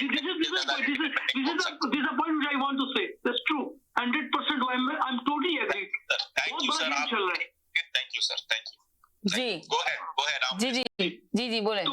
तो इशू ये है कि देखें और अभी देखें इनकी रस्सी जो ढीली की गई है नवाज से, चाहे वो पीपल्स पार्टी हो चाहे वो नून लीग हो, इनकी रस्सी सिर्फ इसलिए ढीली की गई है क्योंकि जो एस्टेब्लिशमेंट है मुझे ये फीलिंग्स आ रही है कि वो नहीं चाहती थी क्योंकि इमरान खान जो इतने डिफॉर्म हो चुके थे पिछले साल तक, पिछले नवंबर तक हो चुके थे कि वो दोबारा नहीं आ सकते थे। और आर्मी को ये बात पता है कि जितनी अच्छी तरीके से हम इमरान खान को कंट्रोल कर सकते हैं क्योंकि उनके यहाँ कोई टेक्नोक्रेट कुछ भी नहीं है, पकड़ की पार्टी है, हम इनको जितनी अच्छी तरीके से कंट्रोल करके अपने बजट डिफेंस के आगे बढ़ा सकते हैं और ले सकते हैं, वो शायद हम इतनी अच्छी डील पीपल्स पार्टी और नून लीग से नहीं कर सकते क्योंकि उनको भी अपनी साख बनानी है, थोड़ी बेहतर करनी है। तो इस स्टेज के ऊपर उन्होंने इनको डिमोट करके और इनको चांस दिया कि भाई तुम आओ, इस मैशियत के चक्कर में तुम्हारे जो केसेस हैं उस केसेस की लालच में तुम अपने आप को जो है वो गवर्नमेंट में आगे आके वो खत्म करने के चक्कर करोगे, लेकिन उससे क्या होगा कि जो 3-3.5 साल में बर्बादी लगी है वो तुम 6 महीने में तो कुछ कर ही नहीं सकते। आपने $1 का जो आपने एक्स्ट्रा लोन लिया जो पिछले 10 सालों में नहीं हुआ था वो आपने ले लिया, मजीद IMF आपको देगी नहीं, आप पे सब पाबंदियां लगेंगी। तो उस सूरत में ये दोनों दोबारा डिफेम हो जाएंगे और जब डिफेम हो जाएंगे तो एक बार फिर इमरान खान को एक और बारी का चांस मिल जाएगा और शायद एस्टेब्लिशमेंट ये चाहती है, मुझे this is my gut feelings. तो जी क्या कहेंगे आप बताएं? हाँ जी मैं ये कहना चाहता हूँ, हेलो जी बोले जी। देखिए मैं ये कहना चाहता हूँ कि मैंने जब पहले बात की थी तो एक कॉलर मजहबी बात पर आ गए जी, उनको मेरी बात शायद समझ में नहीं आई। चले नहीं नाराज नहीं होना चाहिए, तो प्रोग्रामी तकरार है जी। देखिए मैंने ये कहा था कि खुदावंद खुदा जो है अपने महबूब को नींद ही में दे देता है, तो वो उनको ये बात शायद बुरी लगी, या शायद उनका कोई अजीज रिश्तेदार कराची जो है वो या पाकिस्तान जो इलेक्ट्रिसिटी का जो डिपार्टमेंट में उनमें सफेद दाढ़ी रख करके बैठे होंगे और जो है ये सब कुछ ड्रामेबाजियां कर रहे होंगे, तो उनको ये बात बुरी लग गई होगी इस वजह से। तो सर मेरा मकसद आपको या आपके किसी रिश्तेदार को दंस या उज्जत करना नहीं था, तो सिर्फ ये था, सिर्फ इतना बोलना कि कराची में 24 घंटे में से तकरीबन 20 घंटे लोड शेडिंग होती है, 20 घंटे बिजली आती नहीं है, 4 घंटे बिजली आती है और बिजली का बिल जो है 30,000 से 35,000 रुपए आता है जी। तो अब मेरा कहने का मकसद ये है कि जब बिजली आती नहीं है तो आप बिल क्यों भेजते हैं? चले क्या, अगर आप बिल भेजते हैं तो जितनी बिजली लोगों ने इस्तेमाल की है उतना भेजें जो जायज है। लेकिन मैंने ये बातें उस ऑफिस में सुनी है तो मैं ये बोल, अब वहां पर ये कहा जाता है कि अगर आपका बिल ज्यादा आ गया है तो वो आपको कहते हैं, अगर आप अपना बिल लेके जाते हैं और कहते हैं कि जी पिछले महीने बिल मैंने ये पे किया था, जो महीने मेरा 10,000 15,000 जो भी आया था वगैरह वो मैंने पे किया था, ये सबूत है, तो ये पूरे महीने में जो बिजली आई भी नहीं है और 35,000 या 40,000 बिल आ गया है, तो मैं ये क्या वजह है, इसको आप करेक्ट करें। तो वहां पर बैठे हुए लोग ये कहते हैं कि ये कंप्यूटर की मिस्टेक है, तो ऐसा करें कि ये 35,000 40,000 रुपया जो बिल आया है आप ये भर दें, तो हम जो है आहिस्ता आहिस्ता बिल में काट लेंगे जी। ये कौन सा इंसाफ है? कितने लोगों के साथ ये हो रहा है पाकिस्तान में कि लोगों के साथ ऐसे होता है। तो मेरा कहने का मकसद ये था, एक सेकंड ले रही हूँ आपको जी अब आप ही को ले रही हूँ, एक सेकंड जी एक सेकंड आपको ले रही हूँ मैं, एक सेकंड जी। हेलो जी, वालेकुम सलाम, क्या हाल है? अभी जी एक सेकंड जी बोले जी, अस्सलाम वालेकुम जी। जी एक सेकंड मैं आपको ले रही हूँ, सबको लेती हूँ, एक सेकंड जी। हेलो जी बोले। आपको पता है मैं पाकिस्तान अभी ये कौन बोल रहा है बीच में, कौन बोल रहा है? एक सेकंड एक कॉलर बोले, सिर्फ एक बोले जी, ये बोले आप अभी 1 मिनट के लिए होल्ड पे रहे, मैं इनके सुन लूं जी बोले जी बीच में कंटिन्यूसली बोलते हैं। अभी साहब बोल रहे थे कि इमरान खान साहब ने क्या किया। इमरान खान साहब ने 40 साल का गन जो है एक जगह जमा कर दिया, ये बहुत बड़ा कारनामा है जी। फिर दूसरी चीज उन्होंने मुसाफिर खाने खोले, जैसे यहाँ कनाडा में हॉस्टल है ना, इसी तरीके से गरीबों के लिए वहाँ हॉस्टल है। उन्होंने 10 डैम, 5 बड़े डैम और 5 छोटे डैम की अफ्ताह कर दिया और उनका बनना शुरू हो गया है जी, ठीक है ना।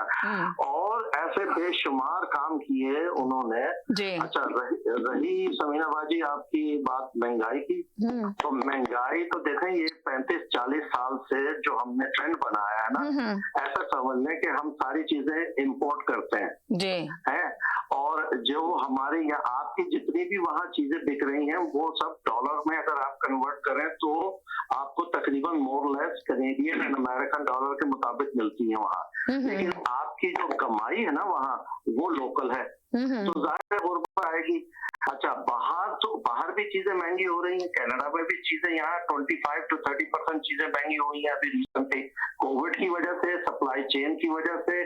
फिर हमारे पास जिसे कहते हैं डबल एज है कि हमारा डॉलर भी बेचारा हमारी करेंसी जो है वो वीक हो गई है बहुत। क्यों? कि हमारी प्रोडक्टिविटी बहुत लो है, गैस नहीं है, पानी नहीं है, बिजली नहीं है, ये तमाम चीजों की वजह से आपकी प्रोडक्टिविटी बहुत लो है और फिर आपका रुपया डॉलर के अगेंस्ट बहुत वीक है, लिहाजा और फिर करप्शन है। हमारे पास तो मैं बैठ सकता हूँ 1 घंटा आपको एक्सप्लेन कर सकता हूँ कि हमारे पास मल्टीपल प्रॉब्लम्स हैं, उसके अलावा कुछ नहीं है। और अल्टीमेट बॉटम लाइन हमारे तमाम लोगों की नीयतें खराब हैं, बस बेईमान है और कुछ नहीं है, और मैं कुछ नहीं, महंगाई सिर्फ इसी वजह से और कोई वजह नहीं। चले जी बोले अब आप बोले जी।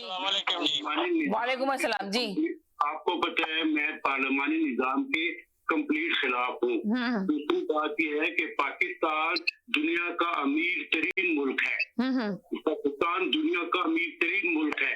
अगर पाकिस्तान में पेट्रोल महंगा है तो मौजूदा गवर्नमेंट को, मैं किसी पार्टी से नहीं कहता हूँ, मौजूदा गवर्नमेंट को चाहिए सैटरडे संडे छुट्टी होती है तो एक दिन फ्राइडे को भी छुट्टी करो और 3 दिन जुम्मा हफ्ता इतवार गाड़ियां चलाना बंद कर दो। कोई कार नहीं चलेगी और 3 दिन छुट्टी।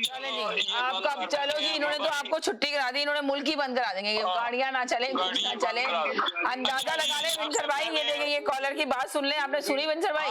4 दिन बड़ी नकली बात करते हैं ये बाबा जी, और ये सब कह रहे हैं कि गाड़ियां चलाएं। वो अपना लेकर आए, अपना ओपिनियन लेकर आएंगे। आदमी जो है जी, दिहाड़ी का सोल्यूशन यही है कि 3 दिन गाड़ियां।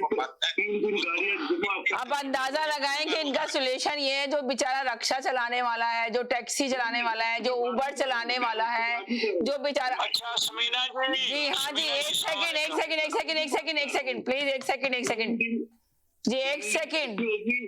3 दिन छुट्टी होगी, ये नहीं छोड़ेंगे।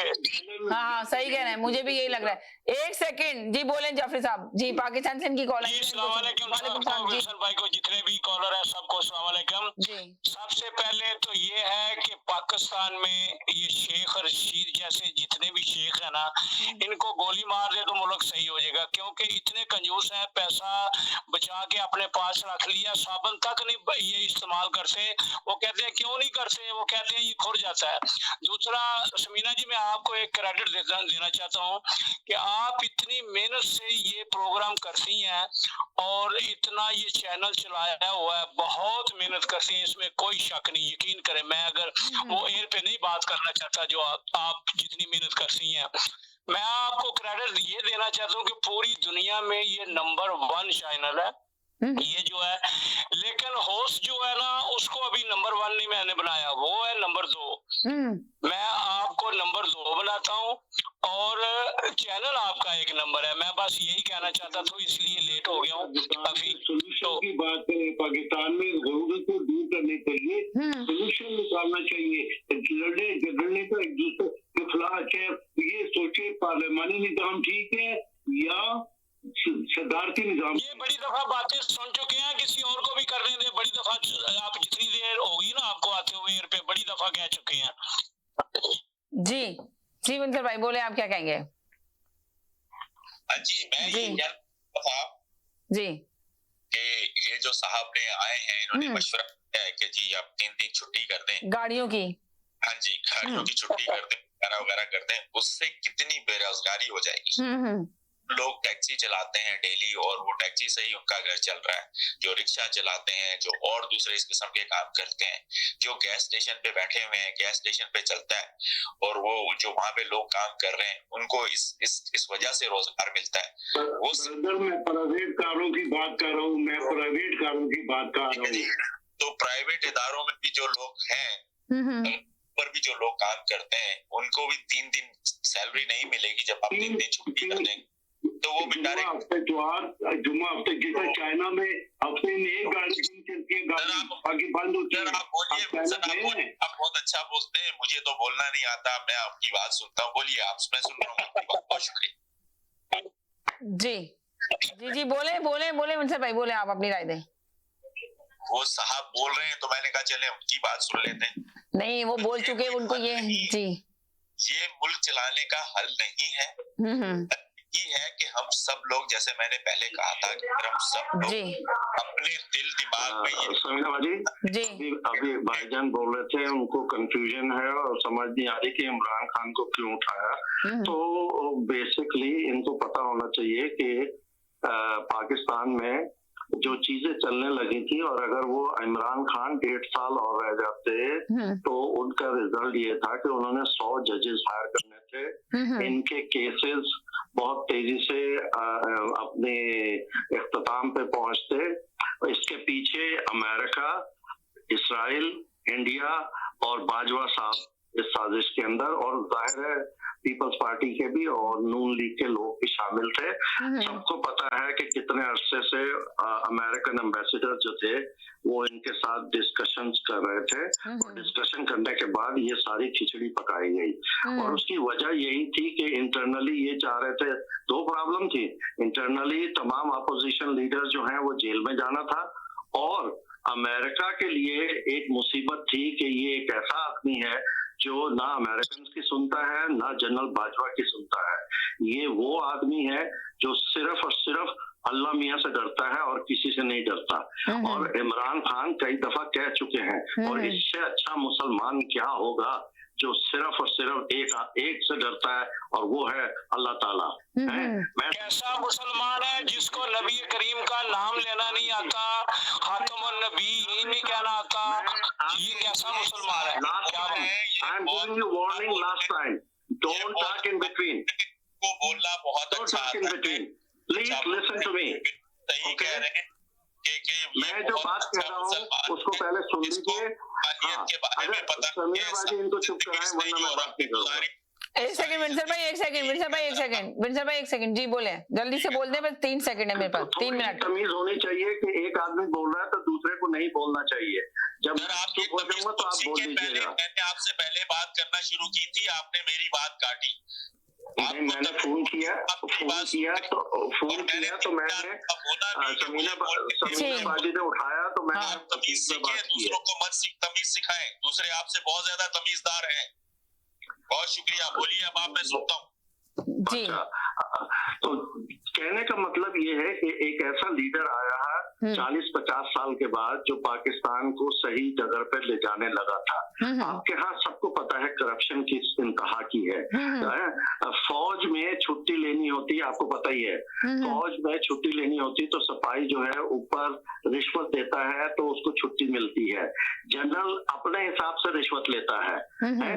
तो हमारी जो फौज है, फौज से लेके नीचे जमादार तक सारे करप्ट हो चुके हैं। एक उस सिस्टम को साफ करने के लिए आपको कम से कम 20 साल चाहिए। ऐसे साफ नहीं हो सकता। और ये सब डर रहे थे कि अगर ये 1 साल 1.5 साल और रह गया तो वो तो आपने सुन ही लिया खुर्रम दस्तगीर से कि हम सब जेल में होना था। जी है ना? जी सुन लिया। उनकी चांदी है इसलिए कि इमरान खान को उतार दिया है, बाजवा साहब सत्तार हैं। अभी असलम बेग साहब आने वाले हैं कल या परसों आवाज टीवी पे, एक ही आवाज पे। तो उनके लिए कुछ सवाल मैंने बनाए हैं, इंशाल्लाह आप भी सुनिएगा जो सवाल मैं पूछूंगा उनसे। ठीक है ना? आर्मी के मुताल्लिक सवाल होंगे और मैं पूछूंगा उनसे। चले जी, ठीक है जी, चले। ये पैसे कैसे लॉन्डर हुए? चले ठीक है फिर जब भी पूछ लेंगे। मेरे पास अब बिल्कुल टाइम नहीं, 3 मिनट है सिर्फ। मेरे बहुत सारे कॉलर हैं, मैं इनको एयर कर लूं, फिर इसके बाद इंशाल्लाह आपसे बात करती हूँ। बहुत शुक्रिया जी, थैंक यू जी। जनाब जी बोलें जी। जी इसने तो ऐलान किया था इमरान को छोड़ रहा हूँ, तो ये आपके चैनल पे इसने छोड़ा हुआ था, ये तो उनके खिलाफ था। अब ये सारा कुछ ही सही हो गया, जजों को चेंज कर रहा था, फौज को करेगा, सारा पाकिस्तान चेंज कर दिया, तो आप खुद आ जाएगा, जनरल खुद बन जाएगा, हर चीज जज भी खुद बन जाएगा। चले बोले विंसर भाई जल्दी से लास्ट मैसेज। विंसर भाई लास्ट। बस मैं यही कहना चाहता हूँ कि इमरान खान साहब से मुल्क नहीं चला, वो नहीं चला सके। अब उसके क्या क्या रीजंस थे या उनके सामने जो लोग थे वो नहीं चला सके। मैंने कल या परसों के प्रोग्राम में भी आपके कहा था कि इमरान खान साहब के साथ जो चंद लोग थे उनके भी पेरेंट्स वगैरह या रिश्तेदार बड़ी आर्मी की पोस्ट थे, और इस वजह से आर्मी आधी बटी हुई थी, आधी इमरान खान के साथ थी, आधी नहीं थी। राइट। तो ये एक बहुत बड़ा फैक्टर था इमरान खान को चलने नहीं दिया, या सबने इनको लेकर आए थे कि और बीच में बाद में इस फूट की वजह से, एस्टेब्लिशमेंट की फूट की वजह से इनकी सारी हुकूमत खत्म हुई है। अगर एस्टेब्लिशमेंट में फूट ना होती तो ये चलते जी। चले जी, और चलती।